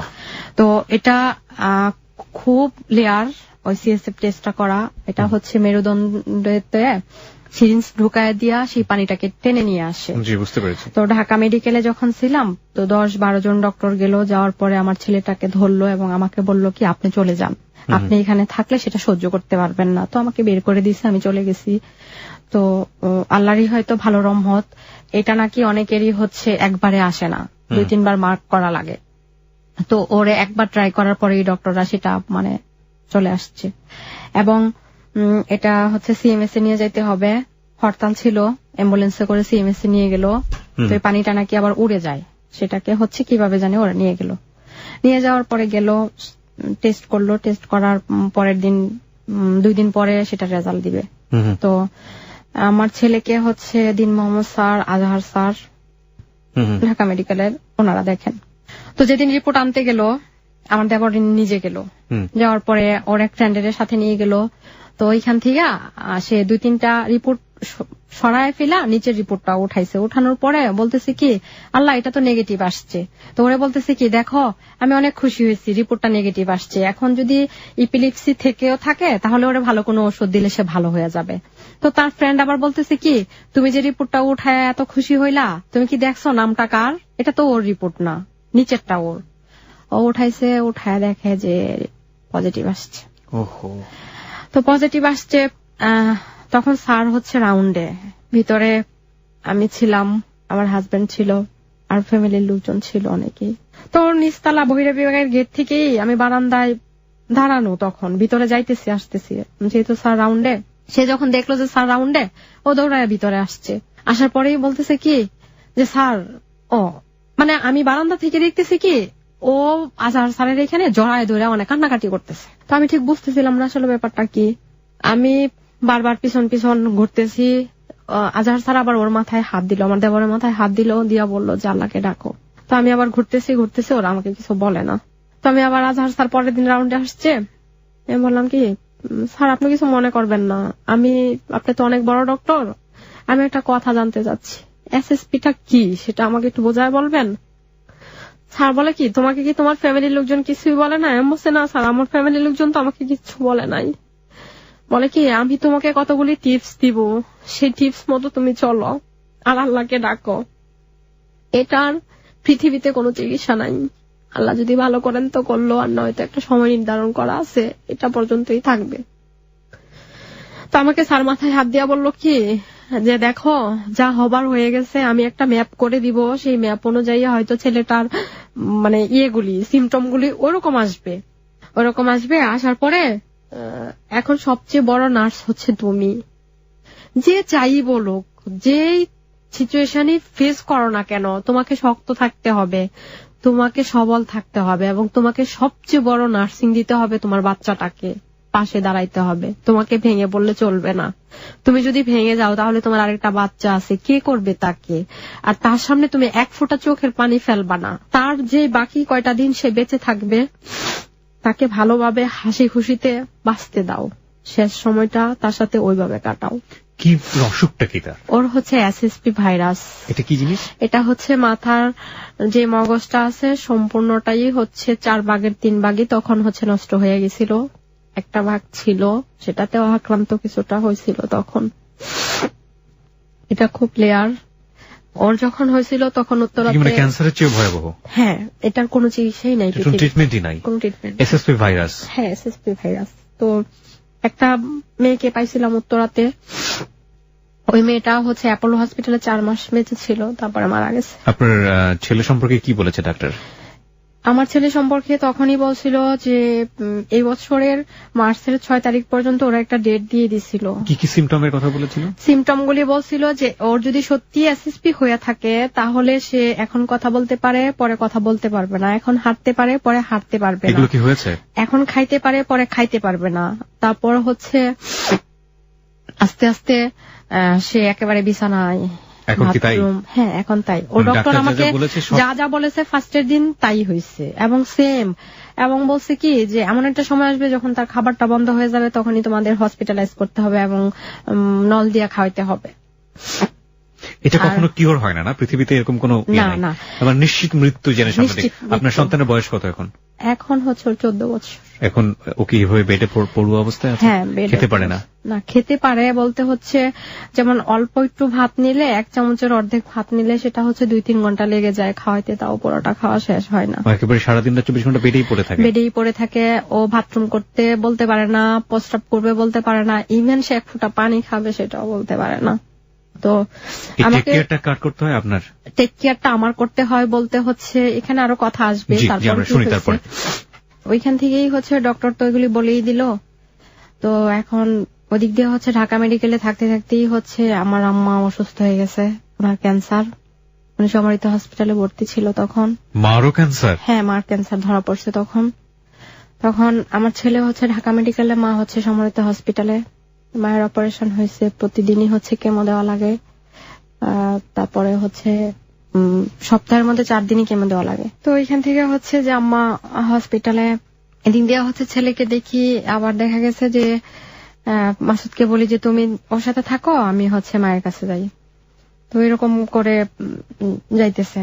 তো আমার মার তখন এরকম অবস্থা হয়েছে, ওনার ছেলে মেয়ে, ইভেন তার সংসারের জন্য কোনো মায়া ছিল না। কারণ কেমো দেওয়াতে হচ্ছে তার চুল সবকিছু তো কেমন জানি হয়ে গেছিল, কালো হয়ে গেছিল, ফুলে গেছিল শরীরটা, চুল টুল পড়ে গেছিল। তো আরেকটা কথা বলতে হবে যে আমার ভাই তখন সে দেশের বাইরে পড়াশোনা করতে গেছে, MBA করতে গেছিল মালয়েশিয়ায়। সে হচ্ছে আমাকে খুব ভরসা মনে করতো যে একটা কিছু তাকে বললে হয়তো কাজ হবে। তো এদিক দিয়ে হচ্ছে যে আমার ছেলেটাকে আমি ঢাকা মেডিকেল থেকে নিয়ে আসি, মাকে রেফার করে দিছে ওই ডেল্টাতে, মিরপুর ডেল্টাতে। তো মা ওইখানে 4 মাসের মতো ছিল। তো বাসায় নিয়ে আসছি, বাসায় নিয়ে আসার পর ওই দিক দিয়ে হচ্ছে শিপনের সাথে কথা হচ্ছে। শিপন, হ্যাঁ, এদিক দিয়ে যেটা হয়েছে যে মার যখন অপারেশন, মানে শিপনকে কি ওই সময়টাতে আপনি জানতেন বলতে আমি যেটা বোঝাচ্ছি, কোথায় থাকে, দেখা হয় নাই, কথা যেহেতু বলেন, কথা কন্টেন্ট গুলো থাকে, সবকিছু আমি জানতাম। কি জানতেন আপনি? জানতাম হচ্ছে ও হচ্ছে বাইরের বিজনেস করে। বাইরেতে বিজনেস করে? কোন দেশে? বাইরের বিজনেস কোন দেশে? সৌদিতে। সৌদিতে থাকে ও? হ্যাঁ, স্টে করে সৌদিতে। আচ্ছা, আসে হয়তো 2 মাস কিংবা 1 মাসের মধ্যেই হচ্ছে। বাংলাদেশের বাড়ি কোথায়, কি অবস্থা? নরসিংদীতেই বাড়ি? হ্যাঁ, নরসিংদীতে। ওর হোম ডিস্ট্রিক্ট, আমার হোম ডিস্ট্রিক্ট একই। ওকে, ফাইন। ওর সাথে যখন আমার ফোনে কথা হইতো তখন কিন্তু আমার অবস্থা খুব খারাপ হয়ে যাচ্ছিল ফ্যামিলিগত ভাবে, ছেলেটাকে নিয়ে, মাকে নিয়ে। তো এই কথাগুলি শোনার পরে সেও আমার প্রতি হচ্ছে অনেকটাই দুর্বল হয়ে গেছিল। তো বাসায় নিয়ে আসছি ছেলেকে, এদিক দিয়ে আবার ফিনান্সিয়াল কিছু ব্যাপার ছিল, যেটা হচ্ছে প্রবলেমটা শুরু হচ্ছে আর কি। জানতো। তো হচ্ছে আমার ছেলেটাকে বাসায় নিয়ে আসছি, আসার পরে একদিন সন্ধ্যা হবে 7টা, 7:30 বাজে। তো ও যেই বিছানায় শুয়ে আছে, একেবারে জানালা থেকে 4টা খুব সুন্দর দেখা যায়। তখন সে একটু কথা বলতে পারে। আপনার ছেলেটা ও 4টা দেখতেছে তাকায়, তখন একটু কথা বলতে পারে। যখন তার টোটালি কথা বন্ধ হয়ে গেছে, তার 2 দিন আগে আমাকে বলতেছে কি, মানে হঠাৎ করে জুড়ে আমাকে ডাক দিচ্ছে যে আম্মু বলে একটা অনেক জুড়ে মানে চিল্লাইতেছে। তো আমি দৌড়ায় ওই রুম থেকে গেছি, যাওয়ার পরে আমাকে বলতেছে কি, দেখো 4টা কত সুন্দর না? আমি বলছি হ্যাঁ, 4টা অনেক সুন্দর। তখন ও আমাকে বলতেছিল কি যে ওরকম একটা কিছু কথা বলছে, কথাটা বাট ক্লিয়ার না, কিন্তু আমি বুঝতে পারছি। আমাকে বলতেছিল কি, আম্মু পৃথিবীটা হচ্ছে অনেক বড়, কিন্তু মানুষের জীবনটা অনেক ছোট, ওরকম কিছু একটা বলছে। তো তখন তার লাস্ট কথা ছিল আমার সাথে এরকম। তারপরে 2 দিন বেশি একটা কথা বলে নাই, টোটালি কথা বন্ধ হয়ে গেছে। মানে ও এরকম কিছু একটা বুঝতেছিল তখন যে ও হয়তো আর কখনো কথা বলতে পারবে না কিংবা বাঁচবে না, ওরকম কিছু একটা। কিন্তু ডক্টর সম্পূর্ণই নিষেধ করছিল তার সামনে এই কথাগুলি বলার জন্য। কিন্তু আসলে এটা হয়ে যাইতো, সামহাও ও বুঝে ফেলতো। আর দেখা গেছে কি, আমরা অনেক চেষ্টা করতাম কিন্তু এটা হয়ে যাইতো কোনো না কোনো ভাবে। দেখা গেছে ওরকম হইতে তো এখন তো হচ্ছে তার ট্রিটমেন্ট একটাই, ডক্টর বলে দিচ্ছে যে এটার কোনো নাই, সেভাবে চলতেছে। এখন হচ্ছে যে ডক্টর তো তাকে ছেড়েই দিল যে ওকে বাড়ি নিয়ে যান।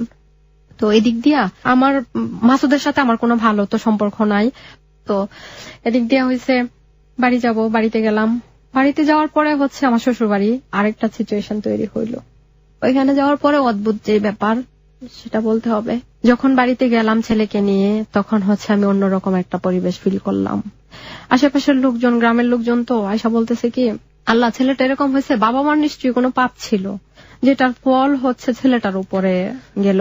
This is ugly truth of our society. প্রিয় শ্রোতা, আমাদের সোসাইটিতে পরিবারে কোনো একটা প্রতিবন্ধী শিশু থাকা মানে চারপাশের ফ্যামিলির সবাই এটা মনে করেন যে বাবা মায়ের কোনো অপরাধ তার সন্তানের উপর দিয়ে এটা গিয়েছে। ধর্মীয় ভাবে কোন জায়গায় আমাদের সৃষ্টিকর্তা মহান আল্লাহ তাআলা কোথাও কখনো এই ধরনের কথা বলেননি। কিন্তু আমরা মানুষকে হেয় করার জন্য, আমরা জানি না এগুলো কোথা থেকে উৎপন্ন হয়েছে, কে করেছে, যুগের পর যুগ এই ধরনের অভিশপ্ত কথা আমরা আমাদের নিজের জীবনে ছাপ লাগিয়ে একজন মানুষকে ছোট করে চলেছি। যে মানুষটা বিপদগ্রস্ত, প্রত্যেকটা ধর্ম বলে, প্রত্যেকটা সমাজের এথিক্স বলে, তাকে তুমি সাহায্য করো, তাকে তুমি সামনের দিকে এগিয়ে যাওয়ার জন্য তোমার সর্বস্ব দিয়ে চেষ্টা করো। অথচ দেখুন, একটা মানুষের বিপদে একে তো না করছে আমি সাহায্য, তার মোরালিটি যাতে নষ্ট হয়ে যায় সেজন্য অত জঘন্য রকমের একটা চিন্তা ভাবনা নিজের মধ্যে পুষে রাখছে। যারা হ্যালো 8920 শোনেন, আমি বিশ্বাস করি এখানে অক্ষর জ্ঞান সম্পন্ন নন, শিক্ষিত, আমরা সোকল্ড মূর্খ যেটাই বলি না কেন, বিভিন্ন রকমের শ্রোতা এখানে আছেন।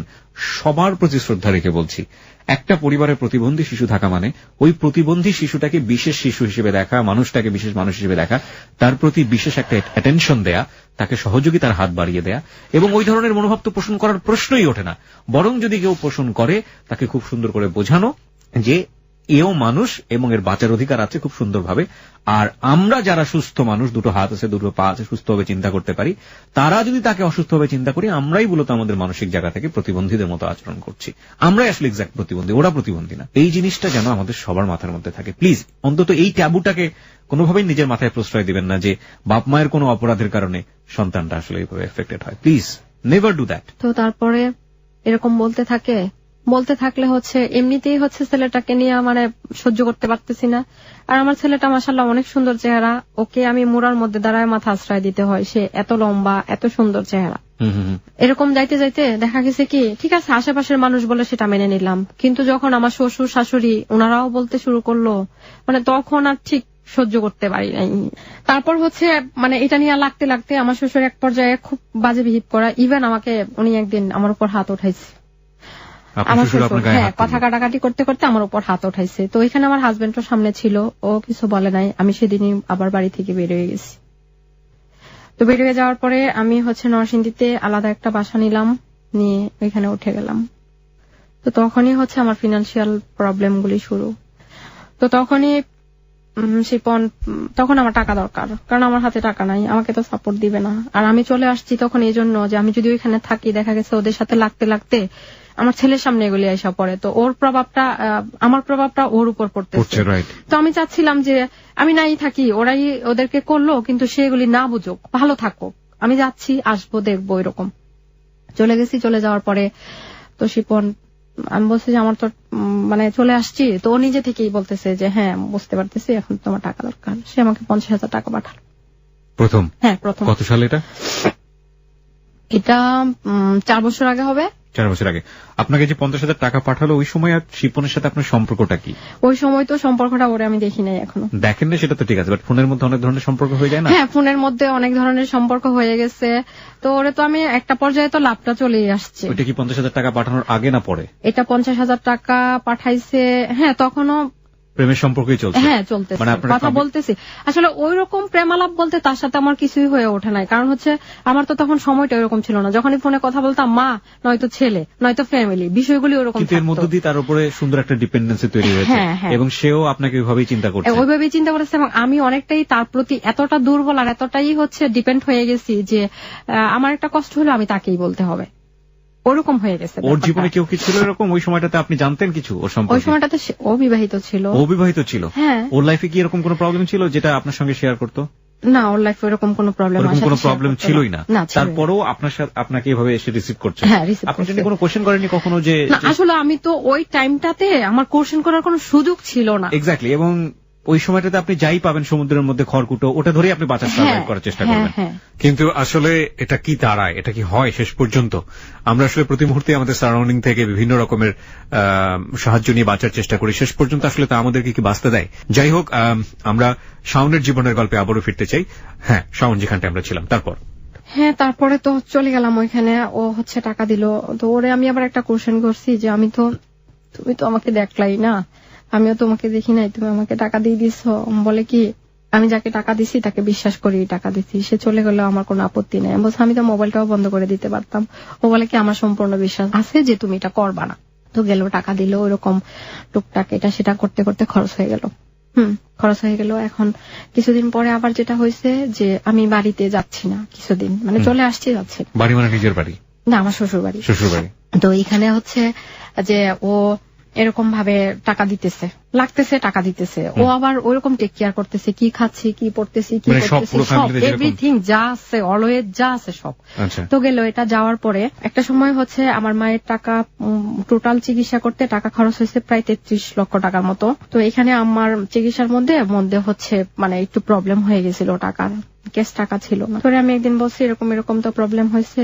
পরে বলে কি কত টাকা শর্ট আছে? বলছে মনে হয় 2-3 লাখ টাকা শর্ট আছে। বলে কি ঠিক আছে আমি পাঠাই দিতেছি। সে ওই দিন মনে হয় 80,000 টাকা পাঠাইছিল, আবার 50,000-এর পরে 80,000 টাকা পাঠাইছে। পাঠানোর পরে আবার কিছুদিন পরে আবার 1 লাখ টাকা দিচ্ছে। তো এরকম করে করে ওইটা আমার ইয়েতে চলে গেছে। আচ্ছা গেল, এখন সে বাংলাদেশে আসবে।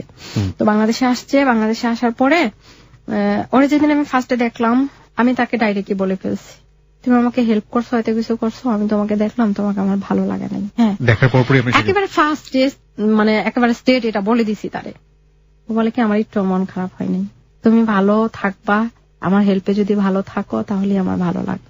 পছন্দ হলো না কেন? ও স্মার্ট ঠিক আছে, কিন্তু ওরে দেখে আমার কেন ভালো লাগে না আমি জানি না। আচ্ছা। তারপর আমি টোটাল মোবাইলটা বন্ধ করে দিলাম। 2-3 দিন তার সাথে আমার কোনো যোগাযোগ ছিল না।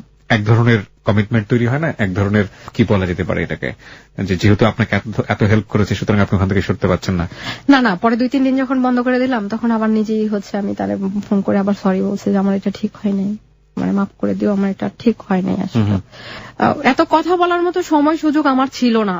তারপরে দেখা গেছে কি আমি বাড়িতে যাওয়া শুরু করি, ও আবার আমাকে ইচ্ছা করেই বলতো বাড়ি যাও, ছেলেটাকে দেখো, যাই হয়েছে না হয়েছে বাড়ি যাও। সে আবার এটা বলতো তোমাকে আমি সারা জীবন করব এবং তুমি আমার একটা সফট কর্নার। সেটা কেন কি কারণে আমি জানি না। পৃথিবীতে হাজার রকমের সম্পর্ক আছে প্রিয় শ্রোতা, সবসময় একটা টিপিক্যাল জায়গা থেকে আমরা চিন্তা করি বলেই আমরা যখন লাভ রিলেশনশিপের বাইরে বা লাভ রিলেশনশিপের একটা স্ট্রাকচার আছে সেটার বাইরে যখন কোনো কিছু দেখি সেটা নিয়ে আমাদের বিভিন্ন রকমের কোয়েশ্চেন তৈরি হয়।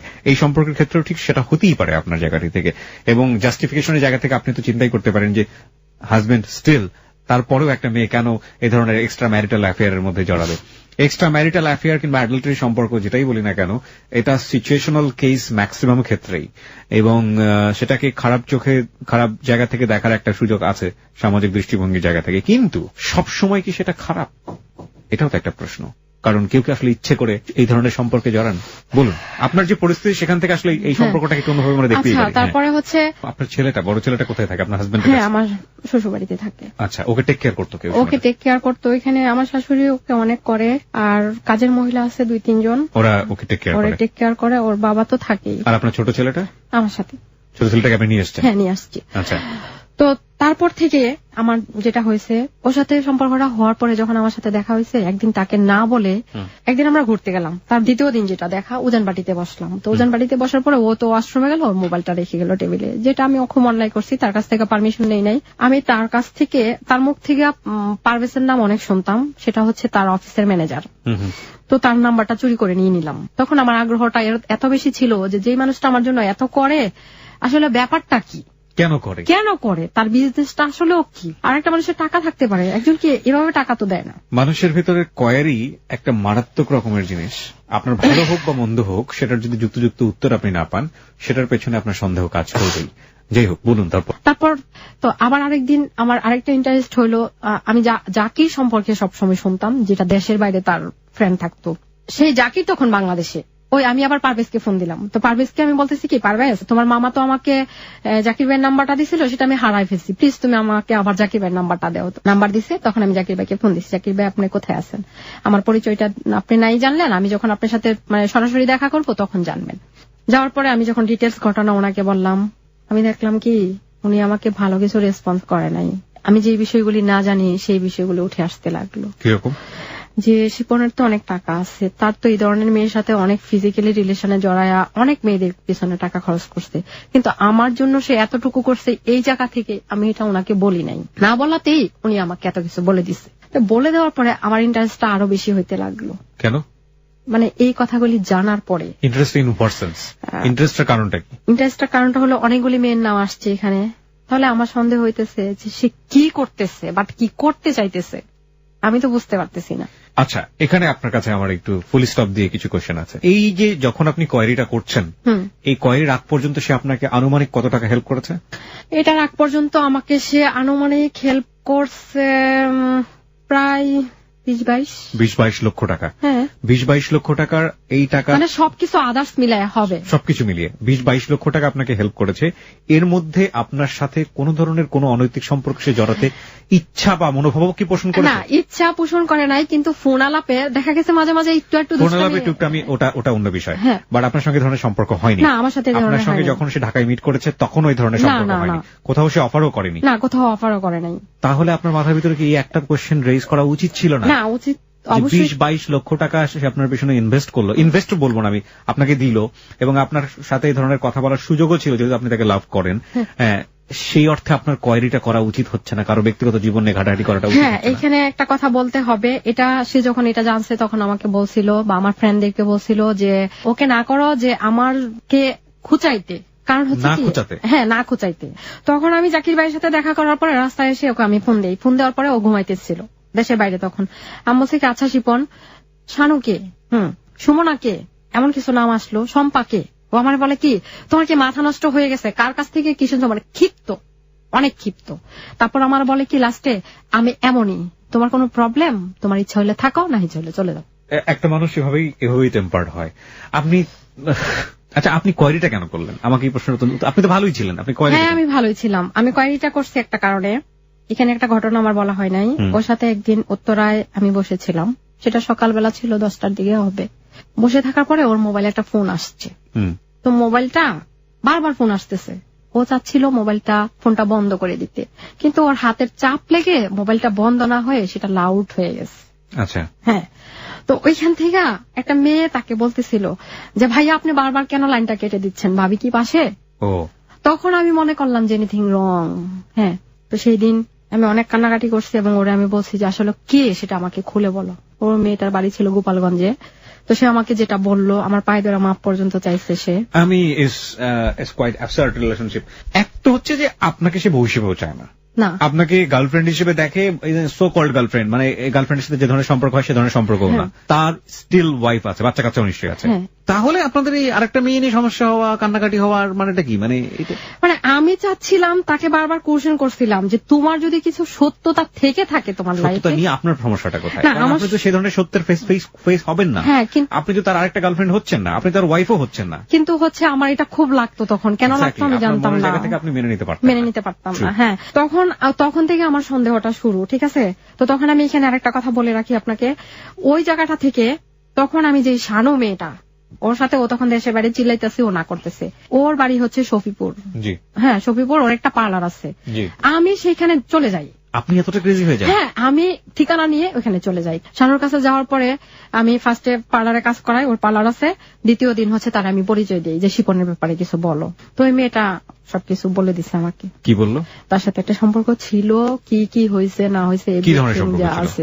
ওই মেয়েটা তো আমাকে ফিজিক্যাল রিলেশন ছিল সেটা না করছে, কিন্তু জাকির ভাই যেটা জানতো সম্পূর্ণ ঘটনা, উনি আবার বলছে যে ওই মেয়েটার সাথে ফিজিক্যাল রিলেশন ছিল। আচ্া, এই শারীরিক সম্পর্কের জায়গায় সে কি পরিমাণ টাকা পয়সা ইনভেস্ট করেছে? হ্যাঁ, ওইখানে যেটা ইনভেস্ট করছে আমি যেটা শুনলাম হয়তো 5 লক্ষ বা 6 লক্ষ এরকম টাকা হবে। মানে তাকে পার্লারটা করে দিছে সে।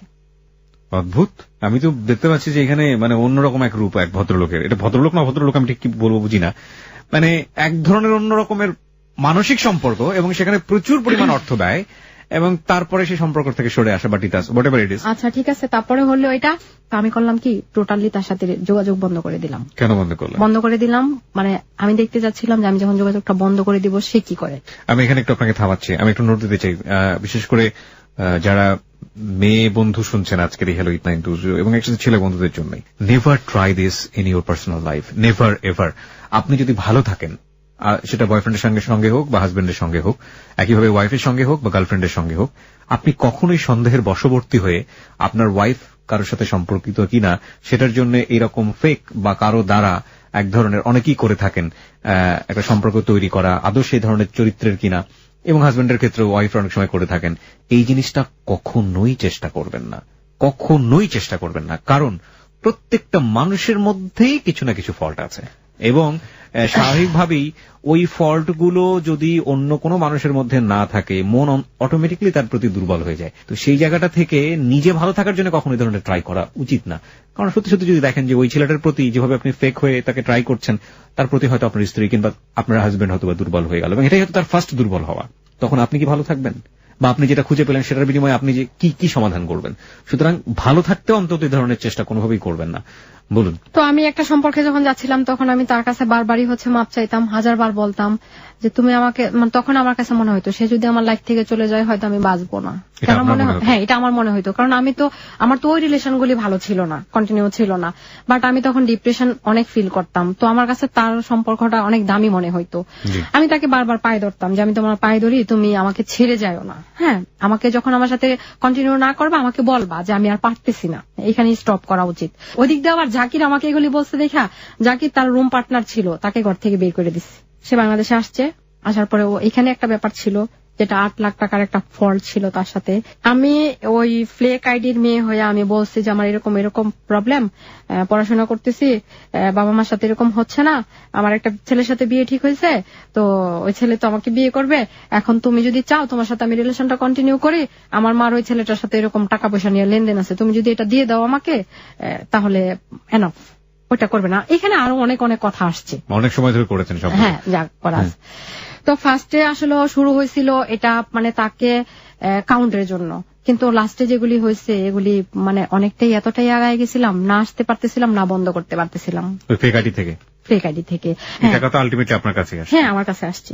এবং ওই 8 লাখ টাকাটা কিভাবে আসছে, ওই এখানে একটা কথা উল্লেখ করা যাবে যে হচ্ছে ব্যাংকের হেড অফিসে একজন ভদ্রলোক আছে যিনি ওই ব্যাংকে আছে, ওই টাকাটা তার অ্যাকাউন্টে আসছিল। তার অ্যাকাউন্টে আসার পরে তার নাম্বারটা তার কাছে রয়ে গেছিল, সে এভাবে ধরতে পারছে আর কি। ওই নাম্বারটা ফলো করে ওই ব্যাংকে গেল, যাওয়ার পরে ওই ভদ্রলোক আবার আমাকে যখন টাকাটা দিল তখন এটা ভিডিও ফুটেজের সামনে টাকাটা দিল আর কি। তখন ওই ভিডিও ফুটেজ সে দেখেছে? না, দেখে নাই, কিন্তু ওই ভদ্রলোক সেটা রাখছিল। ওই ভদ্রলোক মনে করতো আমার জবের যদি কোনো প্রবলেম হয়, সেই ভদ্রলোক হিন্দু ছিল, খুব ভয় পাইতো। আরেকটা ঘটনা হচ্ছে, বাংলাদেশে আসার আগে তার 8 লাখ টাকা দেওয়ার কথা ছিল, তো 7 লাখ টাকা পাঠাইছে। 7 লাখ টাকা একবারই পাঠিয়েছে? না, একবারে পাঠাই নাই, ওইটা গত রমজানে পাঠাইছে, তো 2-1 পাঠাইছে, ওরকম 1 মাসের মধ্যেই পাঠাইছে। তারপরে হচ্ছে ওই মেয়েটার সঙ্গে কথা বলতো, মানে আপনি কথা বলতেন চাইনিজ মোবাইল থেকে ভয়েস চেঞ্জ করে? হ্যাঁ, ভয়েস চেঞ্জ করে। কিন্তু আমি যে তাকে এতবার, আমি যেই জায়গায় আমার সাথে বসতো কথা বলতো, ওই জায়গাগুলি আমি বারবার হচ্ছে সেখানে মাথায় থাকতো না। কিন্তু তার যে বক্তব্য ছিল যে সে নাকি এটা ধরার জন্যই হচ্ছে যে আসলে তখন সে এটা কনফিউশনে ছিল এটা কে ধরার জন্য। কিন্তু আমার কোয়েশ্চেনটা হলো, যখন সে বাংলাদেশে আসলো তখন আমি তখন বললাম কি আমার তো আরো 1 লাখ টাকা লাগবে, তো আমার জন্য অনেক গিফট নিয়ে আসছে। ওই যে ফ্লেক আইডি, যে ফেক আইডির নাম কি ছিল? অ্যাঞ্জেল শাওনি ছিল। অ্যাঞ্জেল শাওন, হ্যাঁ। তো তখন হচ্ছে কি যে গিফট নিয়ে আসলো, তো গিফট কোথায় আনবো? শহীদ মিনারের সামনে যাইতে হবে, মানে সেটা আমি বলছি আর কি যে শহীদ মিনারের সামনে যাব। তো শহীদ মিনারের সামনে গেলাম, যাওয়ার পরে সেই 1 লাখ টাকা গিফট সবকিছু আছে, ওকে। আরো এক্সট্রা 5,000 টাকা হচ্ছে আমার খরচের জন্য। হ্যাঁ, আর প্রত্যেক মাসে হচ্ছে মানে যেই 2-1 মাস কথা বলছি তার সাথে, ওইখানে হচ্ছে প্রত্যেক মাসে 25,000 টাকা করে দিত, শুধু হচ্ছে আমার ওই ইউনিভার্সিটি খরচ। তখন কি আপনার সঙ্গে কোনো যোগাযোগ ছিল তার, মানে ফেক আইডি ছাড়া? না, ফেক আইডি ছাড়া আমার সাথে যোগাযোগ টোটালি প্রায় বন্ধের পথে, ভুলে গেছে সে সম্পূর্ণভাবে আমাকে। ঠিক আছে, বলুন তারপর। হ্যাঁ, তারপরে হচ্ছে কি ও শহীদ মিনারে গেলাম। তো শহীদ মিনারে যাওয়ার পরে এখানে একটা নাম আসবে, মোতালিব, আমার ড্রাইভার যিনি ছিলেন, গাড়ির ড্রাইভার, উনি আমাকে অনেক হেল্প করছে। আমি এই লোকটাকে যথেষ্ট পরিমাণে রেসপেক্ট করি, যথেষ্ট পরিমাণে, এবং শিপন নিজেও করতো, অনেক অনেক ভালো মানুষ। তো ওই মোতালিব ভাইয়ের গাড়িটা পিছনে রাখা, তো সামনের যে শহীদ মিনারের গেটটা আছে সামনে, তো আমি আবার বলতেছি কি যে তুমি যে টাকাটার গিফট গুলি দিবা আমার একটা ছোট, মানে এক ফ্রেন্ডের ছোট ভাইয়ের কাছে দিতে হবে। তো সেই আমার এক ফ্রেন্ড আছে কণিকা, যেটা হচ্ছে আমার ছোটবেলার বন্ধু, ছোটবেলা আমার খুব ক্লোজ বন্ধু, সে ডিটেলস ঘটনা জানে, এবং তার সাথে আমার কোন রকম কোন প্রবলেম হলে কণিকাকে ফোন দিত কিংবা মোতালিব ভাইকে ফোন দিত যে তার কি হয়েছে, সে কেন ফোন ধরে না, তার সাথে এই প্রবলেম গুলি হয়েছে। তো গেল এটা, যাওয়ার পরে আমি পিছন থেকে দেখতেছি কি যে সুন্দর করে সে আয়সা গাড়িটা তার থামলো ওই ইয়ের সামনে, সামনে। সত্যি তার আগে তার ছবি দেয়নি সে ফেসবুকে? না, ফেসবুকে তার আগে তার ছবি দেয় নাই। আমি বুঝতে পারছি যে মানে টাকা একটা মানুষের কাছে কত বেশি হলে না। তারপরে আরো কিছু কথা আছে। ও যখন গাড়িটা এসে থামলো তখন দেখলাম কি তার ড্রাইভার গাড়িটা দরজাটা খুললো, সে সুন্দর করে নেমে ওই ছেলেটাকে মানে গিফটটা টাকাটা দিয়ে আবার 1 মিনিটের মধ্যে গাড়িটা এখান থেকে চলে গেল। আচ্ছা, তারপরে এখানে আসলাম, আসার পরে টাকা দেখলাম, এই যা আছে সব দেখলাম। হ্যাঁ, যেটা হইলো তারপরে হঠাৎ করে আমি একদিন শাওন তাকে ফোন দিলাম যে শিপন তো বাংলাদেশে আসছো। এখানে আরেকটা কথা হচ্ছে, যেটা পারভেজ যে ছেলেটা আছে তার যে ম্যানেজার, ও সবসময় আমাকে বৌমনি বলে ডাকতো। সে সবসময় চাইতো কি তার বিয়েতে আমি আর ওর মামা একসাথে যাব। তো হঠাৎ করে তার বিয়ে ঠিক হয়ে গেল, তো সে আমাকে দাওয়াত দিল, ওরে ফোন দিল। তো সে বাংলাদেশে আসার পরে আমাকে হঠাৎ করে ফোন দিছে যে শাওন, পারভেজের বিয়েতে কি তোমার দাওয়াত? আমি বলছি হ্যাঁ আমার দাওয়াত। তো ও বলতেছে কি আচ্ছা কালকে যে পারভেজের বিয়েতে যাব, কাবিন হবে ওর, কি নিব? তো ঢাকায় তো সব দোকান বন্ধ হয়ে গেছে, তুমি তোমার নরসিংদী থেকে একটা চেন নাও, একটা কানের দুল নাও, আসো আমি কালকে তোমাকে টাকা পে করবো। তো আমি নিলাম, নিয়ে পারভেজের বিয়েতে আমি আমার গাড়ি নিয়ে গেলাম, ও ওর গাড়ি নিয়ে গেল।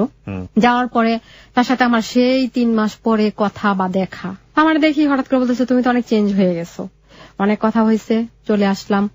তো ফেরিতে আমার গাড়ির ফেরির যেই টিকিট কাটা টাকাটা সে সেটা করতে দেয় নাই, সে নিজেই কাটলো। ফেরিতে উঠলাম, ফেরিতে বসে তার সাথে আমার কিছু কথা কাটাকাটি হয়ে গেল। আমি তাকে কিছুটা ইঙ্গিত করছিলাম ওই অ্যাঞ্জেল শাওন সম্পর্কে, সে বোঝে নাই নাকি, কথা এড়ায় গেছে। কিন্তু সেদিন তার মনে হয় কিছুটা সন্দেহ হয়েছিল। সেদিন করলো কি, সে একবার হচ্ছে আমার মোবাইলে ফোন দিচ্ছে, আবার হচ্ছে অ্যাঞ্জেল শাওনের মোবাইলে ফোন দিচ্ছে। তো 2টা মানুষ তো আমি করতেছি কি একবার এটা দিয়ে কথা বলতেছি এক রুমে এসে, আবার ওই রুমে যায় ওইটা দিয়ে কথা বলতেছি, মানে আমি প্রায় পাগলের অবস্থা, মানে আমি পারতেছি না আর। তো আমারে বলতেছে কি যে তুমি এঞ্জেল শাওন, তুমি শাওন, আমি কিন্তু তোমাকে চিনে ফেলছি, তোমার এই ধরনের ফাজলামিটা করা আমার সাথে ঠিক হয় নাই। তো আমি তার সাথে দ্বিগুণ পরিমাণে রাগ দেখাইছি যাতে সে বুঝতে না পারে এটা আমি। গেল বন্ধ হইলো। তো আমি তার আরেকদিন বললাম কি যে তোমার সাথে আমি একটু দেখা করতে চাই। আমি শাওন হয়ে তারা বললাম কি যে শিপন আমি তোমার সাথে দেখা করতে চাই। কোথায় দেখা করতে চাও? যে আমি সবসময় যে জায়গাটায় তার সাথে দেখা হইতো ওই জায়গাটাই আসতে বলছে। আসছে। আসার পরে আমি তাকে বললাম কি তুমি আমার সাথে কেন এতদিন যোগাযোগ করো নাই? বলে কি আমি খুব ব্যস্ত ছিলাম, আমার নতুন শোরুম নিয়ে আমি খুব ব্যস্ত ছিলাম, ওইখানে তার 3টা শোরুম আছে, তো আমি সময় পাই নাই। কিসের শোরুম? কাপড়ের শোরুম। তার তো বিজনেসটাই হচ্ছে বাইরের, বাংলাদেশ থেকে হচ্ছে তার দেশের শিপমেন্ট। আমি তাকে বলছিলাম আচ্ছা শাওন এঞ্জেল শাওন কে? হঠাৎ করে সে মানে একটু কেমন হয়ে গেল। তারপর আমি বলছি কি আমার দিকে ভালো তাকায় দেখো তো, it's me, I am Shaon, Angel Shaon. ওনার কেমন জানি হয়ে গেছে, মানে স্তব্ধ হয়ে গেছে, কথা বলতেছে না। এইখান থেকে চলে আসলাম। আমি যখন এটা বললাম যে আমি শাওন, তখনও সে বুঝে না। আমি আবার এঞ্জেল শাওন হয়ে বলছি কি আমার তো এই মাসের খরচটা তুমি দাও নাই। তারপরে সে 25,000 টাকা আবার দিল। আমি মানে অদ্ভুত মানে হয়ে যাচ্ছি যে মানুষজনের কাছে টাকা বেশি হলে কি মানে সমস্যা হয় নাকি? আর এই ধরনের নব্য হাতেম তায়ের সন্ধান যদি গণমানুষ মানে আপমর্যাদা সাধারণ পেয়ে যায়, তাহলে যে কেউ তো তার সাথে এরকম তাকে এরকম fake ID whatever it is, okay. আচ্ছা ঠিক আছে। No, ঠিক নাই, অফকোর্স ঠিক নাই। এই ধরনের সম্পর্ক ঠিক থাকে কিভাবে? একটা মানুষ যদি শারীরিক সম্পর্কের দিকেই যায় তাহলে এত টাকা কেন ইনভেস্ট করবে? আবার একই সাথে এত টাকা ইনভেস্ট করছে, সেখানে কোনো ইন্টারেস্টও নাই, মানে কোয়াইট মানে কমপ্লেক্স টাইপ অফ রিলেশনশিপ। হ্যাঁ শাওন। হ্যাঁ, তারপরে হচ্ছে যেটা শুরু, তার সাথে তো এরকম হয়ে যাইতেছে। তারপর সে ওই ব্যাংকের ওই লোকটাকে হচ্ছে ডাকলো। ডাকার পরে ও আমার খুব সুন্দর করে বলতেছে কি তুমি আমার সাথে লাস্টবারের মতো দেখা করো, মানে ও যাচাই করতে চাইছিল যে এটাই আমি। তো বহুবার সে আমাকে আবার বলছে, যখন জানাই মানে কিছুটা বুঝতে পারছে আমি যে এটাই তুমি, তখন আমি অনেকবারই না করে গেছি। কিন্তু লাস্টে যখনই আমি বলছি যে হ্যাঁ ফ্লেক আইডিটা আমারই দেওয়া ছিল, আমি তোমাকে করতে চাইছিলাম কাউন্ট, তুমি কেন ট্যাপে পড়লা? সে যেটা করে গেছে, আমার ড্রাইভারের সাথে অনেক খারাপ ব্যবহার করছে। তখন থেকেই হচ্ছে স্টপ, সে বন্ধ করে দিল। কিন্তু সে সবার কাছেই বলতে থাকলো, তখন আমাকে খুব বাজে ভাবে তখন প্রেজেন্ট করতে থাকলো যে আমি তার টাকাটাকেই ভালোবাসতাম। এবং সে আমাকে লাস্টে বলছিল যে একটা মেয়েকে পাইতে হলে 5,000 টাকাই যথেষ্ট, 30 লাখ টাকার দরকার নাই। তো আমি তাকে এটাই বলতে চাচ্ছি, আমি তার টাকাকে ভালোবাসি নাই। যদি আমি তার টাকাটাকেই ভালোবাসতাম তাহলে আমার এত কাউন্টের দরকার ছিল না, আমি টাকা পাইতাম দিব্যি থাকতাম, এত কিছু তো জানার প্রয়োজন ছিল না। আপনার প্রতি আমাদের যথেষ্ট রকমের ক্ষোভ আছে। যারা তখন রেডিও শুনেছে তারা বিভিন্ন রকমের টেক্সট করেছে, প্রশ্ন করেছে। প্রথম প্রশ্নের উত্তর হচ্ছে আপনার ছোট ছেলেটা আপনার সাথে, হ্যাঁ, বড় ছেলেটা আপনার সাথে না কেন? আমি তো আসছি তো কোশ্চেনগুলি না, কিন্তু বড় ছেলেটা আপনার সাথে না কেন?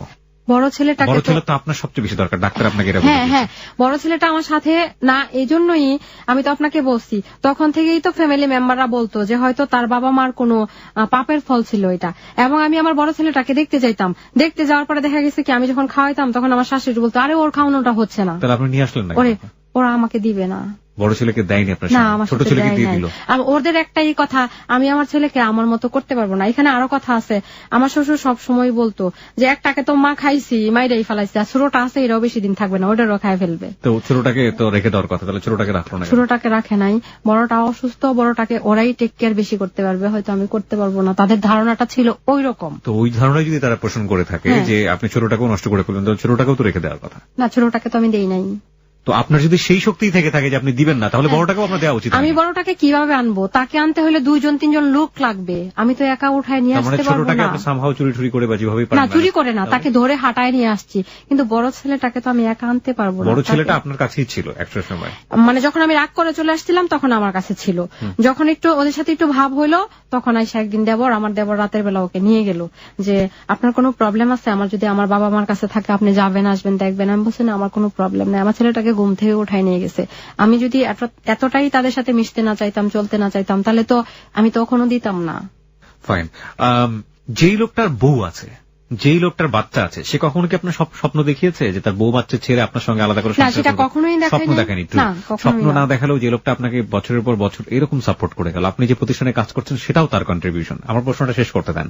এবং একই সাথে যে আপনাকে এত বড় আর্থিক সাপোর্ট দিয়ে গেছে যখন আপনার আশেপাশে কেউ ছিল না, সবচেয়ে বড় সাপোর্টটা হচ্ছে ইকোনমিক সাপোর্ট, কজ আপনার মা ক্যান্সারের রোগী ছিল, আপনাকে এরকম সাপোর্ট দিয়ে গেছে। সেই লোকটা সম্পর্কে আপনি এত কোয়ারি করতে গেলেন কেন? আমি তো বলছি যে আমার ইন্টারেস্ট এত বেশি ছিল, দুই একটা কোয়ারি করছেন, ঠিক আছে, কোয়ারি করার পরে সেগুলো নিয়ে আপনি তাকে অ্যাকিউজ করতে গেলেন কেন? কারণ সম্পর্কটা আপনার সেরকম না। সম্পর্কটা যদি এরকম হইতো যে আপনি তার গার্লফ্রেন্ড বা আপনি তাকে লাভ করেন, ঠিক আছে, আপনি তাকে নিয়ে ভবিষ্যতে ঘর সংসার করবেন, কিছুই না, বা আপনার মধ্যে একটা শারীরিক সম্পর্ক আছে যেটা আপনি চান না যে আপনার সাথে এমন একটা পুরুষ মিলিত হচ্ছে যে আরো মেয়ের সাথে এই ধরনের কাজগুলো করে, তাও বুঝতে পারতাম, সেগুলোও ছিল না। তাহলে একটা ছেলেকে আপনি এতটা অ্যাকিউজের চোখে কেন দেখলেন? এটা কার ভুল? এটা ওর ভুল না আপনার ভুল? হ্যাঁ, আমার তো ভুল অবশ্যই ছিল। আমার ভুলটা ছিল ওকে আসলে খোঁচানোটা আমার ঠিক হয় নাই। আর প্রথম ধরনের সম্পর্কে যাওয়াই ঠিক হয়নি, এটা হচ্ছে সম্পর্ক তো ঠিক হয় নাই। এবং আমি কেন গেছি সেটা, কেন গেছেন, পরিস্থিতির শিকার হয়েছেন, সেটা নয় আমরা সেই জায়গাটা থেকে মার্সির জায়গা থেকে দেখতে পারবো। কিন্তু যাওয়ার পরে এই যে এক ধরনের কোয়ারি করা, মানুষকে নিয়ে খোঁচানো, খুঁচিয়ে খুঁচিয়ে তাকে অ্যাকিউজ করা, সে ভালো না মন্দ সে প্রসঙ্গে আমি যাবই না, কিন্তু আপনার জায়গা থেকে আপনি যে কোয়ারিগুলো করলেন সেটার প্রয়োজন ছিল না। হ্যাঁ, কারণ মানুষের পজিটিভ দিকগুলোকে দেখেই সামনের দিকে ফোকাস করা উচিত, এটাই হচ্ছে ব্যাপার। আর দ্বিতীয়ত যেটা হচ্ছে যে এই মানুষটা তো আপনাকে কোনো ধরনের কোনো ব্ল্যাকমেইলও করেনি, যদি আমি বলি ব্ল্যাকমেইল ইন হোয়াট সেন্স, কারণ আপনাকে একটা বিপদে ফেলে দিয়েছে, কোনো কিছু করে ও আমাকে ব্ল্যাকমেইল করে নাই, বরং আমি তাকে এটাই করছি যে মানে যখন এরকম রাগারাগি হইতেছে ও অনেক বাজে বিহেভ করছে, আমি অনেক বাজে বিহেভ করছি, অনেক কিছু হয়েছে। আপনি এই যে এই জিনিসগুলো নিয়ে একটা মেয়ের কাছে গেছেন, ঢাকা থেকে বের হয়ে বরিশাল টরিশাল চলে গেছে, বরিশাল না, সেটা হচ্ছে সফিপুর, যাই হোক না, গাজীপুরের সফিপুর। তারপরে আবার এই যে ওর এক আত্মীয় স্বজন, সেখানেও জানাজানি হয়েছে। এত কিছুর তো প্রয়োজন ছিল না, মানে এগুলো এক্সট্রিম লেভেলের কাজ। এবং এই জায়গাগুলোতে একটু চিন্তা ভাবনা করা উচিত যে আমার আসলে সম্পর্কের এইমটা কি, আমার সম্পর্কের লক্ষ্যটা কি। সম্পর্কের লক্ষ্যের জায়গাটা যদি এখন পর্যন্ত ক্লিয়ার না থাকে তাহলে আমি এগুলো কেন করতে যাব, এটা আপনার চিন্তা করা উচিত ছিল আপনার জায়গাটা থেকে। তখন আমার খুব মাইন্ডে লাগতো। এবং তারপরও একটা সবচেয়ে বড় ভুলের জায়গা, আপনি আপনি বিবাহিত, এবং আপনি যদি আপনার হাজবেন্ডকে ডিভোর্স দিয়ে দিতেন, আপনি ছেলেটাকে অনেক বেশি ফিল করেন, ঠিক আছে মানলাম, তাহলে আপনি আপনার হাজবেন্ডকে ডিভোর্স দেননি কেন? আমি আমার হাজবেন্ডকে ডিভোর্স দেই নাই, কারণ হচ্ছে আমার ছেলেটা আমাকে প্রায়ই কোয়েশ্চেন করতো যে আমার বাবা কেন এখানে আসে না, আমার বাবা কি নরসিংদীর রাস্তা ভুলে গেছে, তুমি বাবাকে ফোন দিয়ে জিজ্ঞেস করো। আমি এটা মনে করতাম হাজবেন্ডকে ডিভোর্স দিলে কি সে তার বাবার পরিচয় মুছে ফেলবে? মুছে ফেলবে না, কিন্তু আমি এটা চিন্তা করতাম সব সময় যে আসলে যাই করি না কেন সামাজিকতার বাইরে কিন্তু কেউ না, সমাজ বলে একটা কথা আছে। আর আমার 2 সন্তানের বাবা সে, আর ও যেহেতু ডিভোর্স দিতে চাচ্ছে না, ও ওইরকম দায়িত্ব খোঁজ খবর নাই নিল, কিন্তু ডিভোর্সের দরকার কি, থাকুক এইভাবে যেটা যেভাবে আছে। তাহলে আপনার ভবিষ্যৎ পরিকল্পনা কি? ভবিষ্যৎ পরিকল্পনা হচ্ছে আমার হাজবেন্ড যদি আসে, ভালো করে বসে কথা বলে, হ্যাঁ আমি হয়তো ভুলতে পারবো না এই জিনিসটা, কিন্তু তার প্রতি আমিও যেটুকু দায়িত্ব আছে সবটুকুতেই হচ্ছে পরিপূর্ণ থাকবো। ফার্স্ট অফ অল আপনার বাবা আপনার সাথে এখনো আগের মতো সহজ না। আবার এখানে একটা কথা আছে, আমি কিন্তু ওই জবটা ছেড়ে দিচ্ছি যখন তার সাথে। কি করেছেন? ঠিক আছে, যখন তার সাথে ইয়ে হয়েছে হয়তো কোনো কারণে রাগ করে ছেড়ে দিয়েছেন বা কোনো সিচুয়েশনে পড়েছেন, আপনি আপনার বাবার কাছে এখনো প্রিয়জন নন। আপনার মা এত বড় একটা ক্যান্সারের রোগী, এবং আমি জানি না সে কিওর কিনা, এখন কিওর নাকি এখনো ট্রিটমেন্টের উপর চলতেছে, যতদিন জানি না ভবিষ্যৎ কি হবে। আপনার সন্তানের নিশ্চিত মৃত্যু, এবং এটা আপনি জানেন মা হিসেবে। আপনার হাজবেন্ডের সাথে আপনার সম্পর্ক ভালো না, এবং আপনি একটা এক্সট্রা ম্যারিটাল অ্যাফেয়ারে গেলেন, সেই এক্সট্রা ম্যারিটাল অ্যাফেয়ারের জায়গাটা থেকে সেই সম্পর্কটাও নষ্ট হয়ে গেল। সেটাও আপনি বুঝে উঠতে পারেন আসলে সম্পর্কটা আসলে আপনার কি ধরনের। হ্যাঁ, শুধুমাত্র ভেতরে এক ধরনের কষ্ট জন্ম হয়েছে, উগ্রতা এসছে, যে মানুষটাকে এত বেশি চাই সেই মানুষটাকে নিজের মতো করে কন্ট্রোল করার একটা টেন্ডেন্সি, এটা মন থেকে অটোমেটিক্যালি জন্ম হয়। সেই জায়গাগুলোতে নিজের ইচ্ছা মতো দৌড়দৌড়ি করেছেন, এবং তারপরে এই সম্পর্কটাও শেষ হয়ে গেছে। কেন বললেন এই জীবনের গল্পটা আজকে আমাদের রেডিও লিসনারদেরকে? আপনি কেন বলতে আসলেন? আমি বলছি এজন্য, ও সবসময় এমন ভাবে আমাকে প্রেজেন্ট করে যখন রিলেশনটা শেষ হয়ে গেল যে আমি তার টাকাটাকে ভালোবাসছি, তাকে কখনো ভালোবাসি নাই। এবং হচ্ছে যে আমি ভুল করছি সেটা আমি তার কাছে বারবার স্বীকার করলাম। হ্যাঁ, তার সাথে যখন আমি কোনোভাবেই হচ্ছে যোগাযোগ করতে পারতেছিলাম না, লাস্ট বারের মতো আমি এয়ারপোর্ট পর্যন্ত গেছিলাম, এবং তার কাছে আমি পায়ে ধরে পর্যন্ত মাপ চাইছি। ও আমাকে আসলে মাফ করে দেখ। আর আমি যেটা যখন করছিলাম যে আমি ওরে অনেক ফিল করতাম, এবং এত বেশি ফিল করতাম যে আমার খুব মাইন্ডে লাগতো এই ব্যাপারগুলি, হয়তো সেজন্যই মানে এতটা বের করছি আমি। আর আমি যদি তারা লাভই না করতাম তাহলে হচ্ছে এগুলি তো আমার খোঁচানোর কোনো প্রয়োজনই ছিল না। না, লাভই না করতেন, খোঁজানোর প্রয়োজন ছিল না, লাভ করে অনেকে উল্টোটাও করে, সেটা নিয়ে আমাদের কোনো কথা নেই। এখন আপনি মানে কেন বলতে আসলেন, মানে এই প্রশ্নটার উত্তর আমরা পুরোপুরি চাই। হ্যাঁ, আমি তো এটাই বলতেছি যে আমি এটাই, তাকে তো আমার কখনো এভাবে বলা হবে না, তাকে আমার কখনোই বলার সুযোগ নাই, সে কারণে আপনি রেডিওতে এসে বললেন বলার যে I'm সুযোগ sorry, নেই এরকম। আপনি তাকে সরি বলতে আপনি জানেন যখন তার সাথে আমার রিলেশনটা নষ্ট হয়ে গেছে, আমি একদিন হচ্ছে গাজীপুরে মানে রাতে 12টার সময় হচ্ছে মেন রোডের উপরে দাঁড়ায় আছি, হাঁটতেছি কেন, আমাকে এক লোক বলছে কি গাজীপুরের এরকম একটা কবিরাজের কাছে যান, ও যদি রিলেশনটা নষ্ট হয়ে যায় ও আপনার কাছে ফিরে নিয়ে আসবে। আমরা যতই লিটারেট হই না কেন, আমরা যতই মানে আধুনিক মনস্ক হই না কেন, সম্পর্কের এই জায়গাগুলোতে আমরা বকলম হয়ে যাই এবং এরকম কবিরাজের কাছে আমরা যাই, বাবার কাছে আমরা যাই, যার পর বাবা যে ঝাড়ফুঁক দেয় সেটার উপর অনেক বিশ্বাস করি। হ্যাঁ, এবং সেদিন রাতে 2টার সময় সার্জন আমাকে বলতেছে কি যে আপনি রাতে মানে 12টার সময়, 2টার সময় না সরি 12টার সময় আপনি যে রাস্তা দিয়ে হাঁটতেছেন আপনি কোথায় যাবেন? আমি বলছি আমি গাজীপুরা যাবো। গাজীপুরের রাস্তাটা কোন দিকে? বলে কি গাজীপুরা হচ্ছে সামনে। আমি বলছি আমি কিভাবে যাব? তো আমাকে ভদ্রলোক বলতেছে কি আপনি যেভাবে হাঁটতেছেন আমার মনে হচ্ছে কি দেখে যে আপনি কি কখনো বাসে ওঠেন না? আমি বলছি আমি তো এই লোকাল বাস ধরে ওরকম দৌড়ায় বাসে উঠতে পারবো না। তো একটা সিএনজি যাইতেছে গ্যাস নেওয়ার জন্য, ওই সিএনজি ডাক দিয়ে আমাকে উঠাই দিছে। আমি যে গাজীপুরা গেলাম যে কবিরাজের কাছে, অদ্ভুত ব্যাপার, ওইখানে যায় দেখি কি এক মহিলা বিরাট একটা বিছানা, গোল একটা বিছানার মধ্যে মানে শুয়ে আছে। তো আমি গেলাম, ওর ওনারে মা ডাকতে হয়। তো আমিও বললাম যে মা আমি এই কারণে আসছি। তো উনি আমারে তখন বলে কি যে কালো মুরগির ডিম নিয়ে আসতে হবে আর হরিণের চামড়া দিতে হবে। আমি বলছি মা আমি এগুলি আপনাকে কোত্থেকে দিব? আপনাকে আমি টাকা দিতে পারবো, আপনি আমাকে এনে দেন। এনে দিল। এখন যে বাসায় গেলাম ওই বাসায় মানে একটা পোড়া সোজা কথা যে নিচে হচ্ছে পানি, উপরে হচ্ছে বাসা, ওইরকম বাসা। আর তার পরিবেশ এতটাই খারাপ, এতটাই যে বাসায় একটা বাথরুম পর্যন্ত নাই। তো যে মহিলা আমাকে খাইতে দিল সেই হাত দিয়ে, উনি নিজে খাচ্ছে, ওই হাত দিয়ে আমাকে পানি দিচ্ছে, খাবার দিচ্ছে, আর মাটির একটা পেয়ালার মধ্যে সে আমাকে খাইতে দিচ্ছে, আর একটা স্টিলের একটা গ্লাসের মধ্যে আমাকে পানি দিচ্ছে, সেটা খুব নোংরা। তো আমি তখন মোতালিব ভাইকে ফোন দিলাম, মোতালিব আপনি কোথায় আছেন? বলে কি আমি তো মাত্র ঢাকা থেকে আসছি। আমি বলছি ভাই আমি মেন রোডের উপরে দাঁড়ায় থাকবো, আপনি আমাকে এসে নিয়ে যান, আমি এখানে থাকতে পারবো না। বলে কি আপনি কোথায় গেছেন? আমি বলছি এরকম এরকম একটা কাজে আসছিলাম।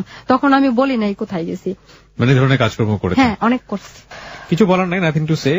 আপনি মানসিকভাবে অনেক দুর্বল ছিলেন এই মানুষটির প্রতি, যে কারণে তাকে অন্যভাবে হলেও স্বপ্ন দেখেছেন পাওয়ার জন্য, কিন্তু এই স্বপ্নটা এখানে একটা ভুল ছিল, অনেকগুলো ভুলে যাওয়ার জন্য। এখানে আরেকটা কথা বলবো, আমি তাকে আমার মতো করে সে আসতেই হবে, পাইতেই হবে, বিয়ে করতে হবে, এটা আমি কখনোই চিন্তা করি নাই।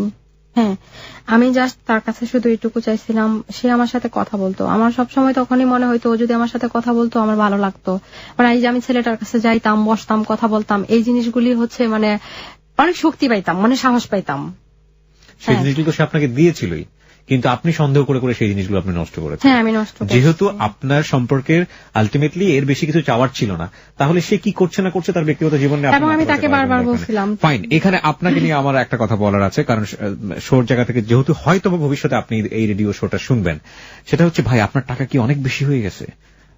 টাকা যদি বেশি হয়ে গিয়ে থাকে তাহলে মানব সেবায় কাজগুলো ব্যয় করুন। আপনি অনেক বড় মনের মানুষ হয়তোবা, নইলে এরকম এক একটা সম্পর্কে আপনি জড়াচ্ছেন, চাওয়ার সঙ্গে সঙ্গে আপনি লাখ লাখ টাকা দিয়ে দিচ্ছেন। আমরা আপনাকে এই অন্তরের জায়গাটাকে আমরা একটু ঘুরিয়ে দিতে চাই। বাংলাদেশের অনেক অনেক নিডি মানুষ আছেন, আপনিও বাংলাদেশী, এবং যদি সত্যি সত্যি আপনি তাদের পাশে দাঁড়াতে চান, এই মেইলি ব্যাপারগুলো থেকে বের হয়ে এসে কিছু একটা করুন, এতে দেশ উপকৃত হবে। হ্যাঁ, আর আপনাকে অনেক ধন্যবাদ যে আপনি এরকম অসহায় মানুষের পাশে দাঁড়ান, কিন্তু সেখানে এই মেইলি ব্যাপারগুলো রাখবেন না প্লিজ। এগুলো আসলে খুব দুঃখজনক, মানে এছাড়া আর কিছু বলার নেই। আই থিঙ্ক আপনার সবকিছু বলা হয়ে গেছে, আমরা এই অনুষ্ঠানটা শেষ করতে চাই। প্রিয় শ্রোতা, এই হচ্ছে ক্লোজ আপ প্রেজেন্স হ্যালো 8920 আজকের শাওনের জীবনের গল্প।